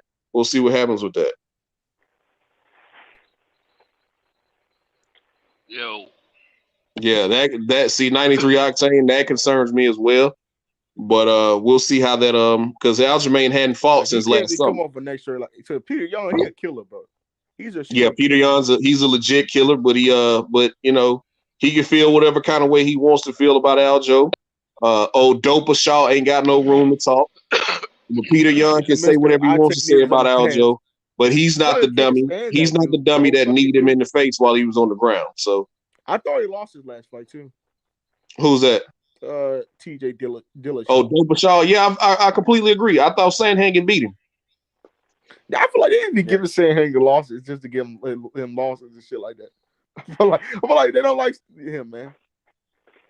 Nah, I mean, because before that, he had just knocked out Frankie Edgar, but I think before that fight, he got strangled in the first round by Aljamain Sterling. That was a goddamn quick ass fight though, bro. Mm-hmm. Let's shit see. just went fast. Mex, who you got in that fight? Man, that's a tough one, man. Still, I don't know. I think Figueiredo is gonna try to get him out there early, and then if he can't, I think Moreno wins the decision. See, the problem is with Jan, is his only losses to a guy named Magomedov, and he had his problem with his wrestling. If Aljo could just watch that fight, I'm not saying Jan is not a better fight, because I think he is a better fighter than when he was then. But if Aljo just watched that fight and just get on his wrestling, maybe he could beat him. I thought that'd be his only way. I feel like Aljamain has to set up his takedowns better, because this is what he backpacks people. That's what he does. He finds a way to take your back and strangle you. He's not the most prolific striker, even though he uses his striking to set up his takedowns, and he can strike. He has good kicks. Yeah, but he's not like one of those old school kind of wrestlers. He won't take your back. No, he has good. No, he wrestled in college. He has legit wrestling, but training up there with Matt Serra and Ray Longo, that Serra Longo Jiu-Jitsu. It's legit, man. He has legit jiu-jitsu. He just has to set up his takedowns better, because I think if this fight stays on the feet, it's gonna favor Peter Yan over time. Yeah, Peter Yan's foot sweeps also is really good. He has good takedown defense, but his boxing is really good. Peter Yan's boxing is really, really good, man. He's a tight defense. That tight defense. Also, he's the best bantamweight in the world for a reason, man. Interesting. Who do you think is also the Masvidal versus Colby fight? Man, I tell you what, I'm excited about that fight. I'm genuinely excited about that fight. I don't know who I want to win. I don't know who's gonna win. I want Masvidal to win. My boy Masvidal need to win, bro. This shit kind of crazy, bro. My boy need to win, man. Come on, beat Kobe, man. Just beat him, man. But Kobe's a dog, though. He might be. I don't care who the guy is, man. He's a dog. Gotta give him the credit. He's a dog, man. But we gotta think about something. Who can do that to Kobe besides Usman? I'm not sure, man. Because who can cancel out Kobe's wrestling like Usman? Because people forget Kobe has fantastic wrestling. You can think whatever you want to think about the kid, but he can fight, man. No, he can't. That's what I'm telling you. He's a dog. Hey, yeah. Ain't him and Masvidal kind of in the same camp, or they run together, or they cool or something? They used to be. They used to be in the same camp. Okay. They were friends. They were actual close friends. That's what I thought. Yeah, they were close friends. They were in each other's corner. They were in each other's corner during fights. Yeah. And they came up together in the sport. They both love Trump and all that good stuff. I remember that. Yeah, they came up together in the sport. They were in each other's corner. They trained together for years. So these two guys know each other. They were friends. Now, whatever happened, that fractured their relationship, I don't know.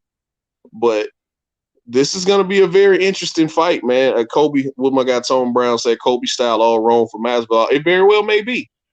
But they probably know each other pretty good. Masvidal has great takedown defense, man. But Kobe's his pressure in his gas tank breaks people. It broke Tyron Woodley. It broke Robbie Lawler. It broke Rafael dos Anjos. It breaks people. And it's hard for me to see anybody beating him not named Kamaru Usman. It really is. But Masvidal is a wild card, man. You never know what you're going to get from him. Hey, DJ, we're going to have to get you on we're going to have to get you. You're going to have to be a sports analyst, man. Gotta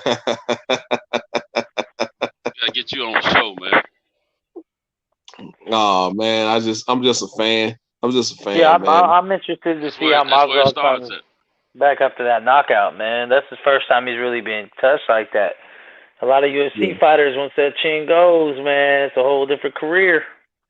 Yeah, and that's another thing, Meg. Was that just a one-off? Was that just a perfect punch placement that got him out of there? Or was that Or was it Rashad and Chuck? Yeah, is that the bill coming due for a long career fighting? Remember, Masvidal's been fighting. He was fighting in the streets. Then he just started fighting professionally because he was like, shit, that's the only thing I was good at. He's like, I was never going to be anything else but a fighter. So is it Masvidal's what, 35, 36 now, something like that? Yeah. So you got to ask yourself, was that a combination of Kamaru being as great as he is and a great punch placement, or is that just the bill coming due for a long career fighting? We're going to find out in this next fight because Kobe's not really a knockout artist like that. He's not really a puncher like that. But his pressure, his wrestling, his volume. Kobe's a volume puncher. He doesn't really hit you hard. Yeah. Kind of like how the Diaz brothers were. The Diaz brothers, you know what I'm saying? It's all about the volume. He's gonna throw for every 1 or 2 punches you throw, he's gonna throw 6. And he might not even connect with him. It's just about making you defend him. The more he makes you move and stay on that back foot, the better for him. He's gonna back you up to the cage. He's gonna wrestle you. Gonna wear your arms out. I mean, everything, man. So it just comes to, it's just the question in my mind leading into that fight: who else can do Kobe like that? Make Kobe stand for 25 minutes, other than Kamaru Usman. I think Kobe shoots for a takedown the first 3 minutes of this fight. Especially if he gets touched. Yeah, especially if he gets touched. Because Masvidal he's very sneaky, man. Masvidal has sneaky striking. Like, it's one thing to be technical, but Masvidal has set traps. The way he knocked out Darren Till when he switched stances mid-strike and made that overhand left come from a different angle that Darren Till didn't see and knocked him out cold. Masvidal's sneaky, man. Masvidal can hit you with some shit now. The way he pieced up Cowboy, the way he pieced up he was in the fight with Wonderboy Thompson, even though Wonderboy got the decision over him. Like, he was hitting Wonderboy with some shit. So wasn't he with that Dada 5000 Masvidal down he in was Florida? with Kimbo. He came up with Kimbo. Yeah, I know. I think they all were connected with Dada 5000. Mm-hmm. They were doing that backyard street fighting. Yeah, the backyard street fights. Yeah. That was just the scene down there in Miami. Yeah, I think the cat Dada 5000 was one of the ones that kind of started all that and put it together. Because the Florida was they didn't have a per se law against it, but they were trying to make one because he was and then the industry of MMA fighting, the promoters down there, they putting pressure on legislature trying to get him, removed. And they made a deal with him to not ever do the street fighting anymore, and supposedly gave him an opportunity as a job or something, and with their organization. But I think something happened, and then it didn't remain a fan out or whatever. But yeah, down there in Perrine, which is a suburb of not a suburb, but it was a part of Miami. They would allow it to happen, but it wasn't sanctioned. But sanctioned. That's what it was. The sanction. That's what it was.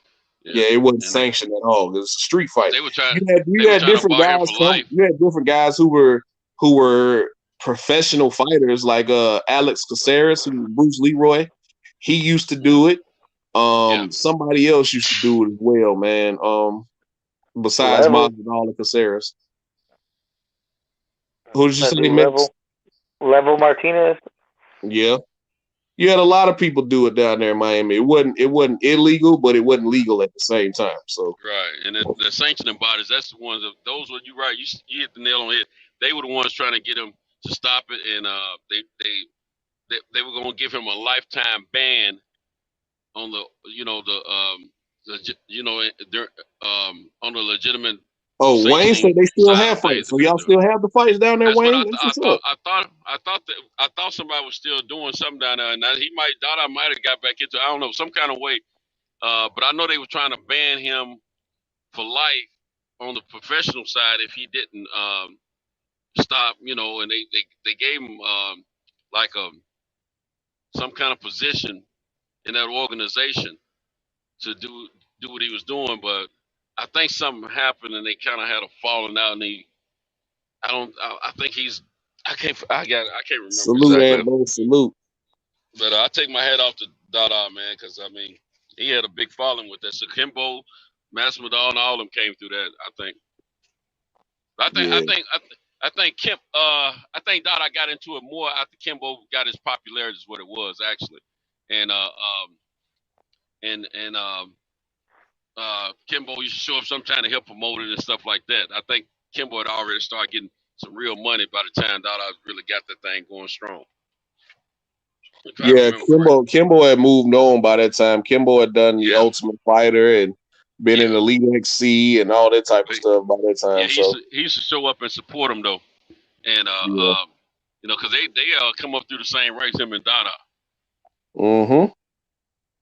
Now, whatever kind of falling out they had, or leading up to their fight, that was one of the worst fights I've ever seen in my life. Yeah, them cats, boy, they went at it. Yeah, man, it was. I've never seen anybody gas out like that in a 3-round fight. Legendary. Yeah. Man, I had to break out my big thick coat, man, for work, man. You understand? This one right here, you can't get cold in. That rest of that UFC card is kind of trash, though. Yeah, it's with boxing gloves now. Oh no, Wayne. They make them put on gloves now? That's crazy. Okay, so they made them put on gloves. Which fight are you talking about? The street fights that we were talking about. Oh, okay. Yeah, remember they let you tape your hands and tape your wrists, but that was about it. The rest of it was just bare knuckle. It was a fight. Now they make them put on knuckle, baby. Bare knuckle, baby. Listen at Max. Florida still got underground street fights in every major city. Fort Lauderdale, Fort Myers, which is right outside of Tampa, Orlando, Jacksonville, them boys scrap. Yeah, man. Yeah, I used to watch them all the time. On the internet, man. See, I remember Masvidal. I remember Masvidal going back to Bulldog fight. Max, you remember Bulldog? Yup. Bulldog fight. It was strictly internet, man. They pre-tape it and then they'd put it on the internet, right? And I remember when he knocked out what's his name? Thug Jitsu. Black dude, man. He was like Bahamian or some shit. Eve Edwards.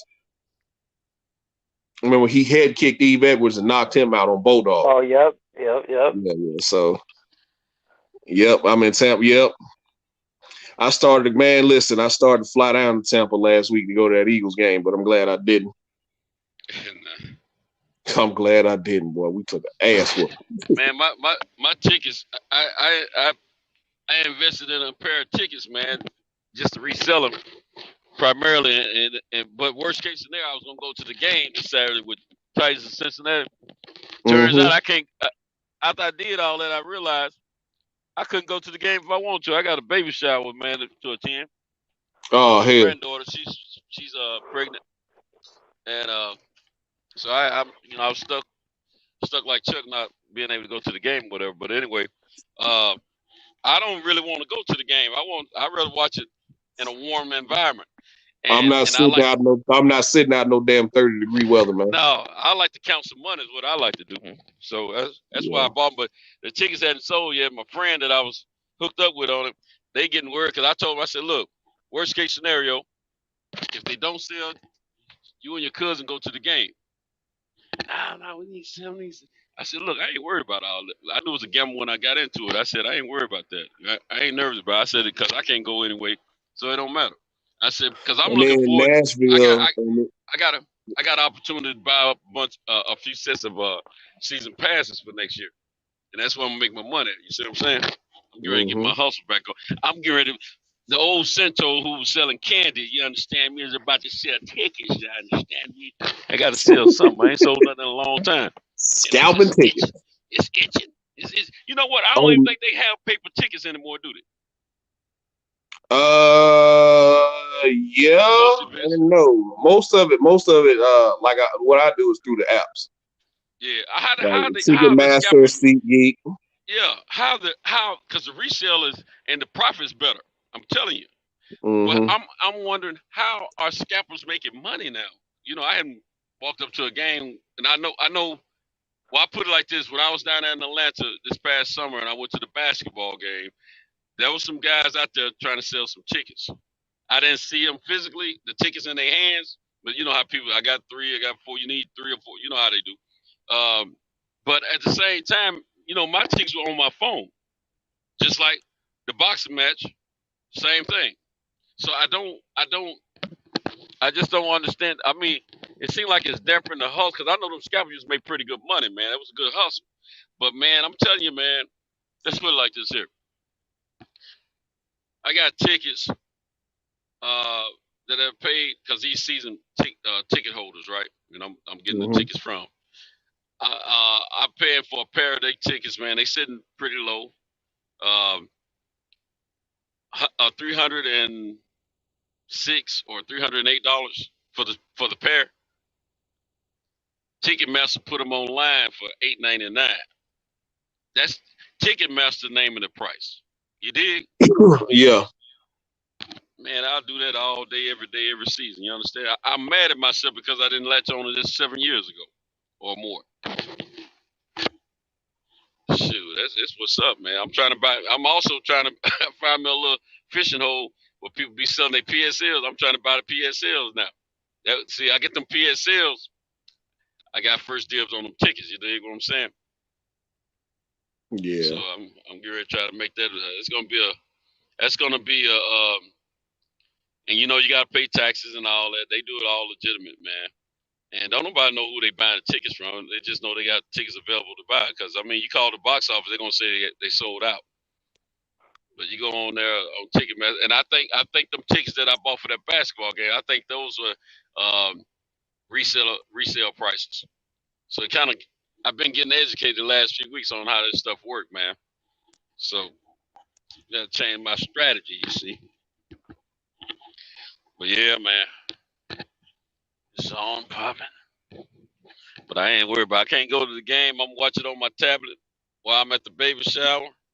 Yeah, y'all, man. See y'all up there, y'all up there. Well, Nashville, not so much, but yeah, Tennessee, man, up there in them damn mountains, dog. It's cold as shit. Shoot, it's cold without the mountains over here on my side, man. Yeah. Let me tell you, man. It's just this.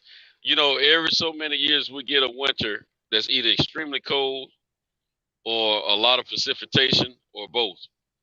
And I'm not gonna say we've had a lot of precipitation. We've had more so far this year than we've had since probably 2018 or something like that. But we've had but I will say that it's been, I'm not gonna say it's been extremely cold, but it's been pretty cold since January kicked in, man. December was warm like a summer gun, but ever since January kicked in, man, the temperatures have been pretty frigid. They could be worse. I mean, it's only like maybe 21 degrees in Nashville right now, but it's nothing for it to be you know, see, I think the coldest it's been so far, it might have happened in December though, maybe 16 degrees, something like that. But I don't care about the low temperatures. I care about the precipitation hit that ground. You know, because that's when you get people busting their tail or you having accidents out here or whatever. Like this girl I know, she called me yesterday. She told me she had just failed leaving work, man. It ain't. I don't really be worried. I don't really be worried about the precipitation so much. It's the wind. It's the wind that bothers me. Like I can do a stiff cold like it is tonight. Damn, we lost Max. I can do a stiff cold like we doing tonight, like it is tonight. But when that wind get to blowing too, I can't do it. See, that's what I was dealing with yesterday was wind chill factor, and it was cut. You know, it cut right through you. Now, I you know, I have an issue with that too, DJ. But the precipitation per se, I don't have an issue with it coming down unless I have to be in it. That's when I have a problem with, because you know, if I'm driving, and you know, That's the part I don't like. I'm not so much afraid of my driving. I'm afraid of everyone else's driving. Now, if I'm on ice, then I am worried and afraid because I ain't no say. You know, I ain't. You get all you have on ice is prayer. Mm-hmm. That's it. But other than that, man, it's been cold, man. It's been cold. It's been cold all through northern Alabama too. Yeah, all the way These last down, few man. days. It's been cold. It's been cold. But one thing about Alabama, man, that stuff come down, it don't last long. It go away quickly. Yeah. So that's one thing. I know if I can get out of Middle Tennessee, I can pretty much run my route because of the fact that you know, Alabama is, kind of like, now you see it, now you don't. You know what I'm saying? Yeah, it don't really stick too long. Okay, I'm looking at these schedules now. Let me put the link back in the chat here. I say I ain't gonna be on too much longer. Cause gotta get the girls up ready for school and stuff. Yeah, gotta do it. Yeah, man. But my one of my partners hit me up and asked me if I wanted to go to the game up in Nashville. Because he's a Steelers fan. He actually, for some reason or another, thought the Steelers was gonna beat Kansas City. It's like, man, if you get off my phone. He thought it was a Like, chance. man, after the Steelers win, you trying to go to the game next week? Man, Steelers ain't finna win shit. Get off my phone, man. Now, that's one thing about them Steelers. Win, lose, or draw, just like Cowboys, San Francisco, Green Bay. Them Steelers fans will follow. They loyal, man. Loyal. I mean, I was a childhood Steelers fan. I still like the Steelers to a certain degree. I like them second. I'll put it that way. But when I got that home team, I had to put my allegiance to my home team, man. And so I don't pull for the, a lot of times when the Steelers and Titans play, man, in the past, I used to wouldn't even watch it, man, because I'd be so torn, between the two. But now, shoot, I'm all about them Titans, man, and then the Steelers, they the backup. Okay, so April 30th, we're gonna pivot to boxing real quick, and then we're gonna come back to MMA. So April 30th, it's official. They got it set in stone. Shakur Stevenson and Oscar Valdez, April 30th in Vegas. Damn it, man! Yeah, I knew they were gonna fight in Vegas. Damn it, man! God damn it! I want to go to that fight. I can't go to two. I can't go to two. I can't go to two. I can do one. I can't go to two. Well, God damn it, man! I mean, the Spence fight in Dallas, man, that's gonna be probably the lick right there. Because you ain't got to keep up. You ain't got to put up with that Vegas market. Tickets may be reasonable. I don't think that the Shakur Stevens fight is gonna be the tickets gonna be out of pocket price wise. It's just because both them kids they still have careers that they're trying to build. One been around longer it's than gonna other. It's probably gonna be at a smaller venue. It'll probably be at the Mandalay Bay or. But you gotta think about the hotel fees and flying in, all that old bull crap. You know what I'm saying? Flying into Vegas and shit. It's gonna be more expensive to go to Vegas. Yeah, absolutely. I'm thinking, we watch that on the television. longer flight. We can say with Shakur fight for something bigger, a bigger opponent. Not saying that Valdez This is the fight. This is the fight. This is the fight. It is, but it is. God what if damn it, get to the Cinto. point? But what if he fights somebody like in the future? He's gonna fight some of these other guys, and it's gonna be even more exciting at that time. Is what I'm getting at. But now you're right. This is the fight he wants, and he's been trying to get for a while. And I'm very happy for him. And something that old numbnuts.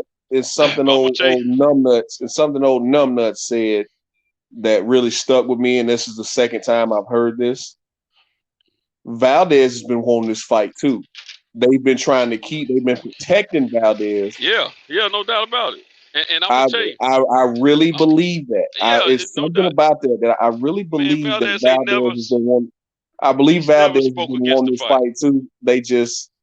It's just been his handlers that's been trying to steer him away from that fight. Exactly, just like Tank's situation. Everybody get on Tank, but Tank ain't the one running from no fights. Yeah. They Tank don't control his career right now. Just like I was saying years ago, AJ didn't control his career when him and Wild was trying to make that fight. Yes, that's another situation. I And I was saying this months ago. AJ wanted that fight too, man, because he the one called him out. And but Eddie Hearn didn't want to give up control of the promotions, so he didn't let him talk him out of that $50 million guarantee. So this is the thing, man. These kids are not in control of their career just yet, as far as like mandating who they're going to fight. You know, they're still Shakur's in a building process, becoming a superstar. Valdez has been around for a minute, but he's not in a position to call his own shots either. But he's never spoke against that fight that I'm aware of. It's like he always, want that fight too. He because after he beat Belcher, he talked like he was gonna fight either Shakur or the Marine. And so it's look, man, the way Bob has explained to us how he does his business, the way Glazier has been talking about how the business works, you got to protect your investment or your asset, whichever one you want to call it. And you don't want certain fights to get beat so soon, because then you want to be able to make enough money off of them. If they're a draw and you can make enough money off of them, at the end of the day, for a person in business, it's an asset. It's an asset and it's an investment. And you want to milk your investment for all you can get. That's just basically, I'm going to tell you something. All this, and first of all, let me say this. We need to thank Crawford, because this Crawford situation has made this fight happen. All right. Second of all, I don't think Crawford is per se suing him for racism. Him and his team is just painting the picture of what the problem is. He's suing him for his money. All of a sudden, all his black fighters are getting a bunch of fights. Exactly. You see what I'm saying? So you gotta thank Crawford for something.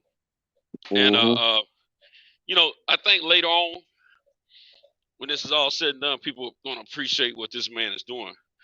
But I want to tell you something. A lot of people say, I know people talk about how he allowed it to happen. He re-signed all that. But see, you got to understand. The only fight that he wasn't getting before he re-signed was the Pacquiao fight. He was sold on the idea that he was going to get that Spence fight by his team. And they gave no reason to believe otherwise. I mean, he's always harping about he wanted to fight Spence.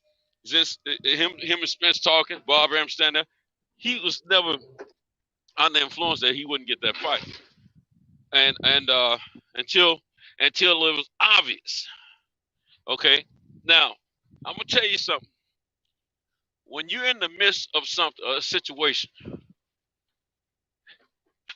if you're going to, what everybody wish he had done, would it have helped him if he had done things the way everybody say he should have done it? Be outspoken, just do this, do that. I think he handled it just the way he should have handled it. You be slow to speak, quick to hear. He paid attention to what was going on. He didn't say a whole lot. He didn't talk down about Bob. Never did. Bob talked down about him. So Bob that's the thing that I give him credit for. He waited until he was out of his contract to talk crazy about Bob. And Bob can't go to court and say he talked down about me either. I mean, also, Bob was trying to devalue this guy. And to me, if there was ever such thing, and I've said this before, a promotional malpractice, Bob committed that. With what he was saying, and also how they've handled this guy's career. Bob admitted that he's the reason that the kid didn't get the Pacquiao fight in the beginning. When Pacquiao was still over there. He said because he didn't want Pacquiao to get hurt. Pacquiao's his friend and all this old bull crap, Blocked his fight. Yeah. And I don't know what is exactly in full happened this last time he was trying to get the Pacquiao fight, but something else broke down on Bob's end while that fight didn't happen. And Bob was announcing that they were going to fight this time, but something happened on the business end. And I don't know the ins out there, so I'm not going to worry about it. But at the same time, I'm with Champ's side. We got to rally around. You're going to be real about it. We need to rally around Crawford, man, in this situation. We don't need to talk down about it. If anything, or we don't need to talk about it, period. Let him and them take care of their business. But at the same time, the man handled it. Let me tell you something. I've been in a legal situation when it come down to employment. I still have a gag order on my situation. As long as I don't name this organization, I'm good. But my situation was similar. They messed with my money, denied me, and it was racially biased. And the crazy thing about it, the company that I was working for was black owned, but the people that were above me were of the white persuasion. And I never walked around on a daily basis saying racism. So I applaud Terrence Crawford for that. You can't always go around saying that certain things. You got to strategize. You got to play chess. You don't go around blabbing and telling every move you about to make. You sit there and you be silent and you take in everything that's going on. Every now and then, behind closed doors, with the individual that you have a situation with, you talk about your situation, bring it up, say, hey, we're going to take care of this, we're going to take care of that. Well, I think Terrence them did have those talks. And I think those talks were not going anywhere. And they going to take Terrence serious. And Terrence said, okay, if you don't do this, do that, I'm going to have to move like this. Because that's exactly what I did in my situation. And at the end of the day, legally, it prevailed in my behalf. And I didn't lose any money. They actually had to pay me more than they would have had to pay me. And I used the only thing I used to say on a daily basis, pay me now, it costs you less. Pay me later, it's gonna cost you more. And I meant that, and that's what it did. But the thing about it, you can't be going out there broadcasting everything, your every moves and what you thinking, what you're doing, because see, these lawsuits is still, it's like catching a case with somebody. You talk to the wrong person about it, they're gonna go back and tell the wrong person, or they're gonna tell that individual. And then you don't mess up. You see what I'm saying? Because they know how to counter your moves. Bob them didn't see this coming. It was perfect. And let me tell you something. I ain't saying that Terrence has won this case or he's going to win this case, but I am saying this. If this attorney is a successful attorney from what I'm hearing, he would not shape this lawsuit up the way he has for no good reason. Attorneys like that don't go in to lose, they go in to win. And a lot of times an attorney when they do a consultation with you and check your case out and do they little pre-investigation, if they don't see a winnable case, then they won't take the case. So all that about everybody telling Terrence this and telling that in the past. Yeah, okay. I'm the type of person, you can tell me whatever you thinking and whatever you feel. I got to go and experience it for myself. What if my situation don't end up like that? You never know. But at the same time, I think the first initial contract signing, and let me say this real quick so I don't forget. You guys forget that a lot of times these fighters have to re-sign these contracts after they win on certain levels with these promoters. They bring them in before their contracts are over with, the original contracts over, and revise what they have sometimes and stuff like that, and offer them a little bit more to get them to sign up a new deal. Just like Teofimo just re-signed recently, and his contract wasn't up at that time. And this has happened to in all organizations. It ain't just waiting to the end of your contract before they re-sign you. Terrence probably re-signed because maybe the situations in the beginning, you know, he was sold on these ideas and things going to be better. Plus, you got to remember, he didn't have as much money as he had after the first contract and how much he ended up with after the second contract. So he's looking at the betterment of his family and his situation and stuff like that, and what he's been sold on, because these promoters and these managers, they sell you. And you don't, sometimes you try to take trust in them. And the thing is, I think that he didn't see what the big picture was in the end. He didn't see the hand coming from the left, because that happens to a lot of folks, you know. And I think that he signed in good faith each time, hoping and believing that they were going to keep their words and their agreements about what they talked about. And it didn't happen. And this last time he saw what was going on, and he never spoke negative about them publicly, which was very, very smart. He did his job, so they could never say he didn't do his job. And I hear people say he turned down fights, stuff like that. Let me tell you something. I don't know one of us that has said that they've seen contractual offers from other camps that Terrence Crawford has turned down. Now, I know he talked about not wanting to fight Sean Porter for personal reasons. I have no problem with that if he's admitting and saying it himself. And because they're personal friends, no problem. But they ended up fighting anyway. But I mean, I didn't have no problem with it, because the fight we wanted to see was him and Spence. But I think guys are giving Bud a whole lot of slack that's really not called for. But at the same time, this is one of the problems that we as a people have in this particular country. We don't, instead of us, you know, posseing up and saying, all right, we support you on this, but, you know, we still condemning his decisions that he's made in the past about sticking with Top Rank.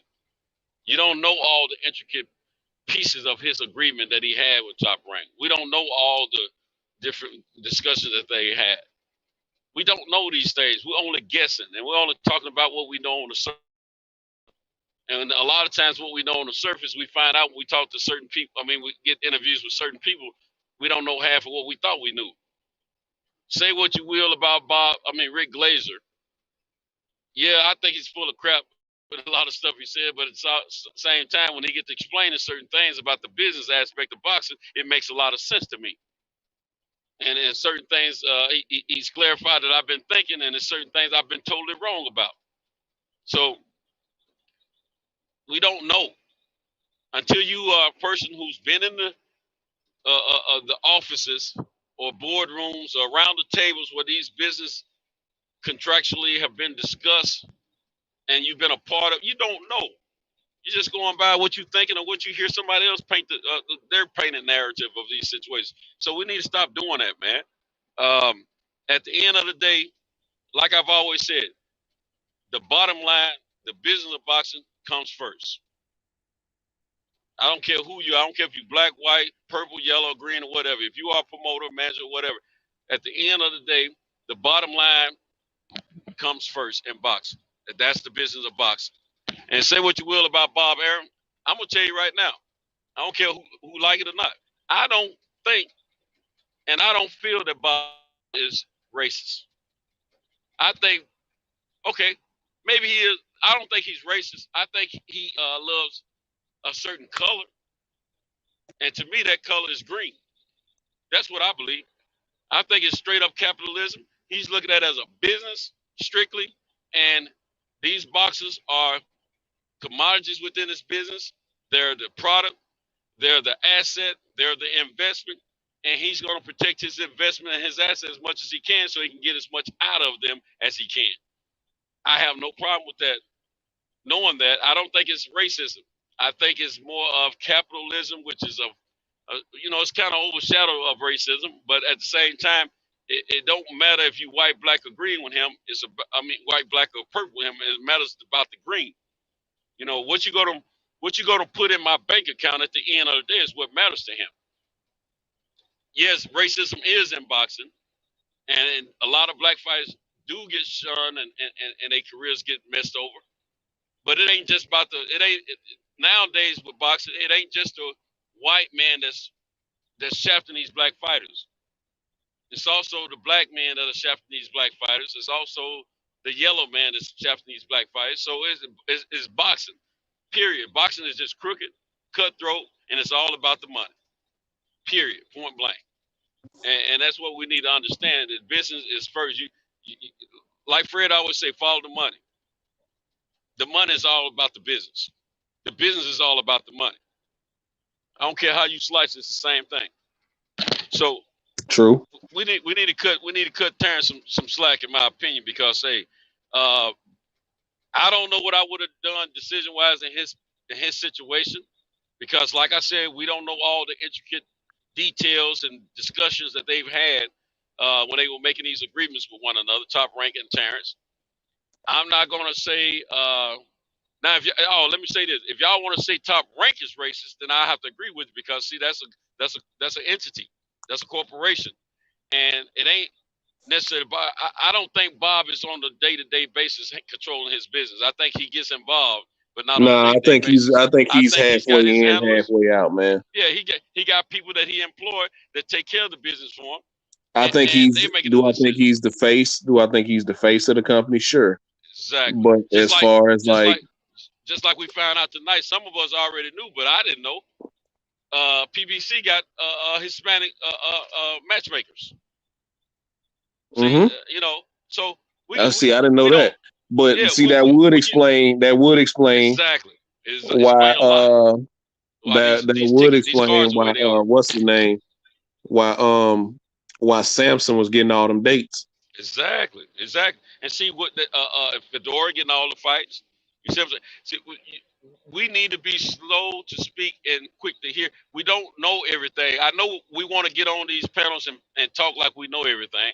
Yeah, I know y'all saying that about me too, and yeah, we all do. We have that. That's a piece of I'm gonna say a piece of.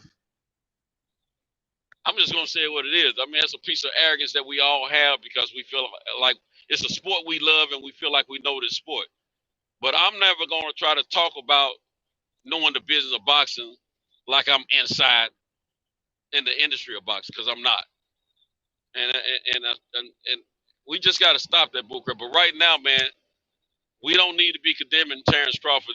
We condemning him as much now as we was when people were trying to get him and Earl to fight one another. And people would say, talk about how he condemned PBC.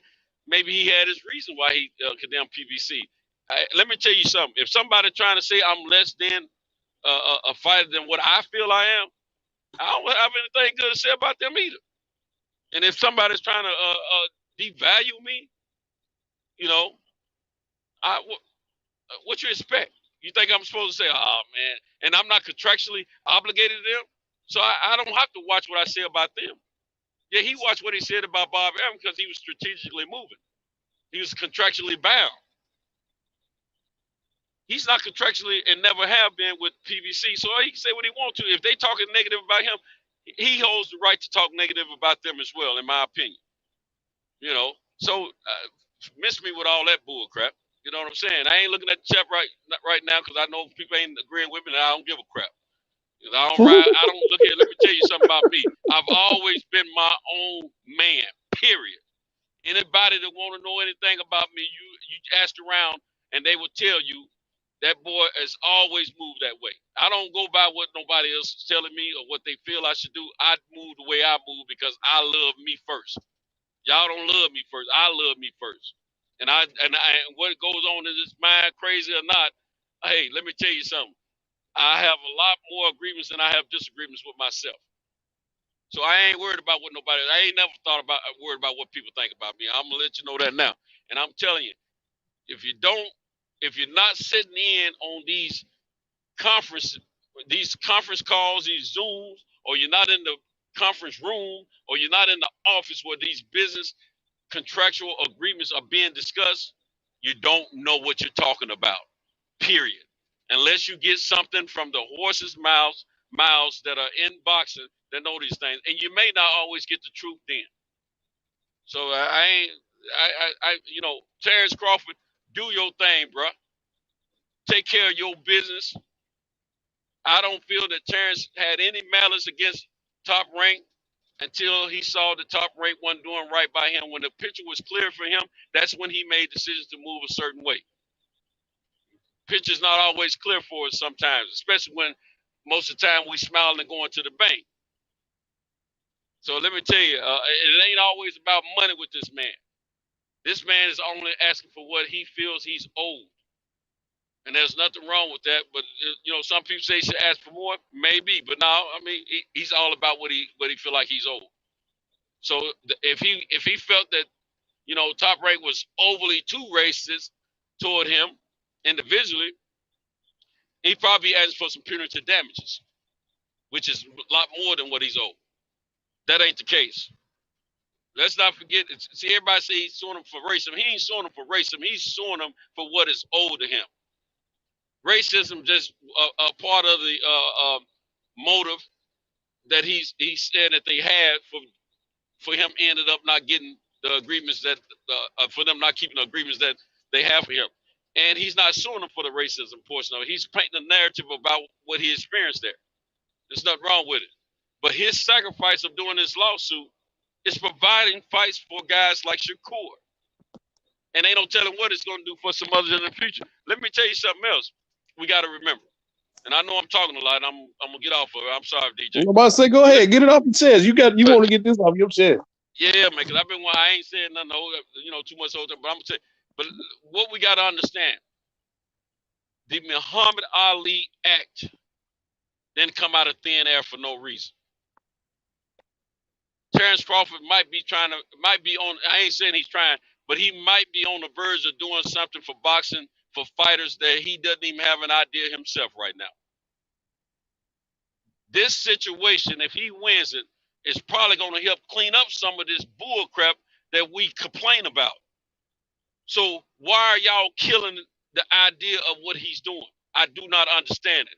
He's doing something for him, which is going to also help the next group of fighters coming up. It's already starting with the Shakur fight. It was already told to us by the heads of the organization that Shakur fight wasn't happening with Valdez because the business of boxing. And they don't want to mess up. Pretty much. That's pretty much what he said. He's like, you're not about to take out. You might about to take out my Mexican champion, and you ain't got no money to replace that Mexican market. I'm probably gonna lose. Exactly. And why? I mean, I respect Bob for even speaking on it to let us know. Let me tell y'all something. If y'all would be slow to speak and quick to hear and listen, don't just hear what they're saying. Listen to what they're saying. When these guys are giving these interviews and Fred's letting them talk and they telling you all these good stuff, listen. Oh, shoot, man. I done messed up, bro. I done came all the way to Alabama, and I got this part in here. I got it on the Fayetteville side. Shoot. But look here. I'm about to turn around. Y'all got to understand, start listening to what folks are saying and read between the lines, man. Don't just always assume certain things, because when you assume, you know what they say, and you don't have it right, man. And I'm telling you, these guys are telling a lot of things, but see, these guys also understand when they say certain things a certain way, we're gonna assume something else, and they're assuming that we're gonna take for granted what they're telling us, and at the same time, not reading into it and knowing exactly what's going on. And then next thing you know, we speaking in narratives of what they want us to say instead of what we should be understanding what they're telling us. And they're giving us a lot of nuggets if we just pay attention and listen and understand what they're saying, because they're not hiding everything. They're just saying it in a way that the average mind is not catching what they're saying. And if we start, Fred is, I don't agree with everything Fred says or every way Fred moves, but I admire Fred for a lot of reasons. Not only is 10 minutes, good gracious.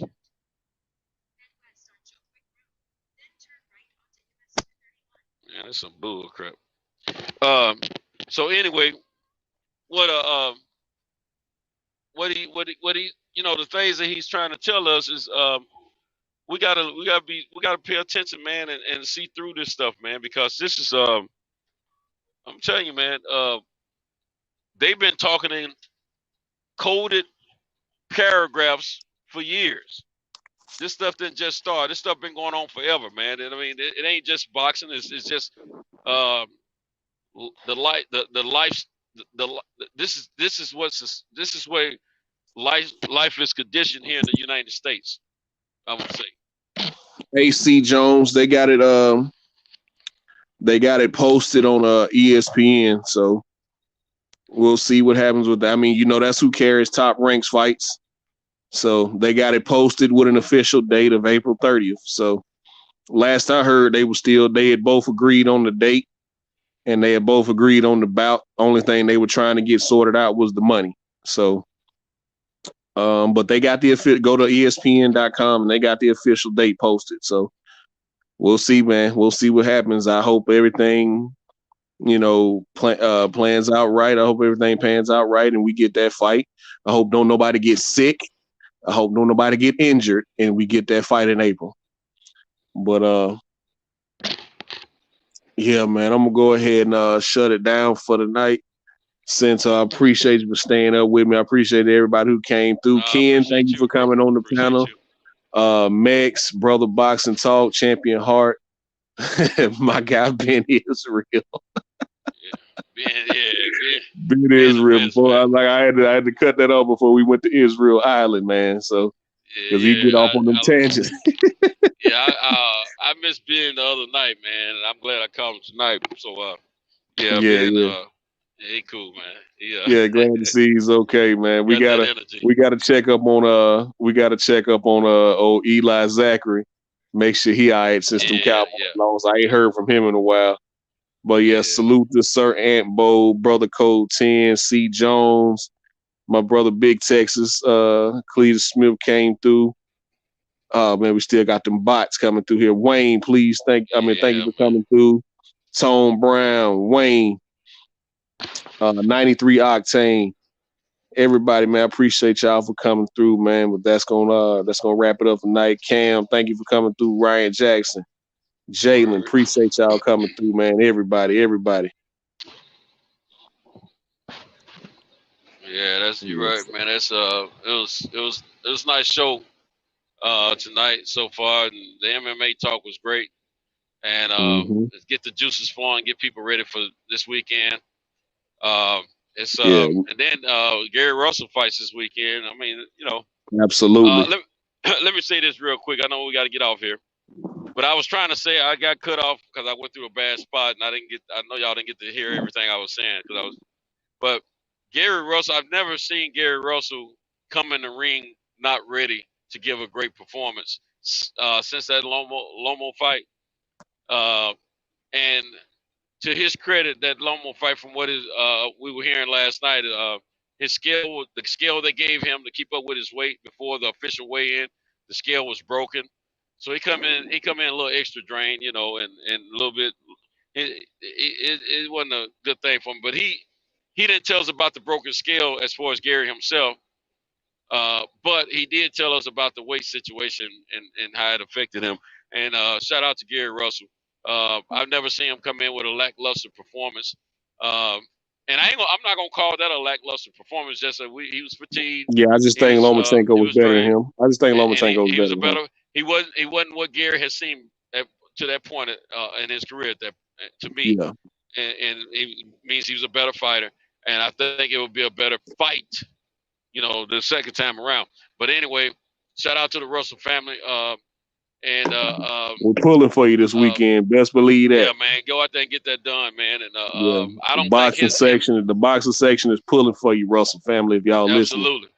And I don't think him fighting once a year. I wish he fought more per year, more times than one time a year, and I think he feels that way too. But I don't think it affects him negatively in the ring, because I think between him and his brothers, training with them keeps him active enough to keep him ready, and whoever else he's sparring and training with. But anyway, shout out to DJ the conductor. Appreciate you, bro, coming in, holding it down as Cal was escaping out the side door. You know. Yeah, as he always do. Always, you know. He come in and speak to everybody, then slide out the side door. Right. When it's time to clean up, he slide out the side door. Yeah. He'll come in and get the party started, but when it's time to clean up, he gonna slide out the side door. Yeah, 5,000. But yeah, man. So I appreciate you guys. I appreciate the company. Appreciate you giving me a little leeway on speaking my mind about this Crawford situation, man. And I didn't. My intentions were not to take over the panel or anything like that. But at the same time, once I got started, I just wanted to get some things off my chest. But I know me speaking on it, it's not going to change anything. Everybody's still going to feel the way they feel, and that's fine. That's your opinion, but I think we can do better as a people. As a people, when I say a people, I'm talking in codes, because y'all know what I mean. Black people. So let's just do what we should do. You know, be more supportive of one another. That's our biggest problem as a culture and as a people. We don't support each other like we should. The other folks, I don't care what race you call it or what creed of people you want to speak on. The rest of them, they can not even like each other, but they will still help each other make a dollar. And we have not grasped that concept yet. You know, so shout out to the chat, all the panel that came on. Shout out to Kyle, and let's do it again in the future. Absolutely. All right, y'all have a good night, man. At the roots, he let the beats build, bitch, and we never switch. Even if I'm rich, I'll be broke like I'm Mitch. Niggas talking down, but that's headed in the wrong direction. But I knock that shit out like the boxing section, cause they can't touch what they can't see. All I gotta do is be the same me. All I gotta do is keep it G, always be the same me. While I'm solid, boy, they can't change me. No.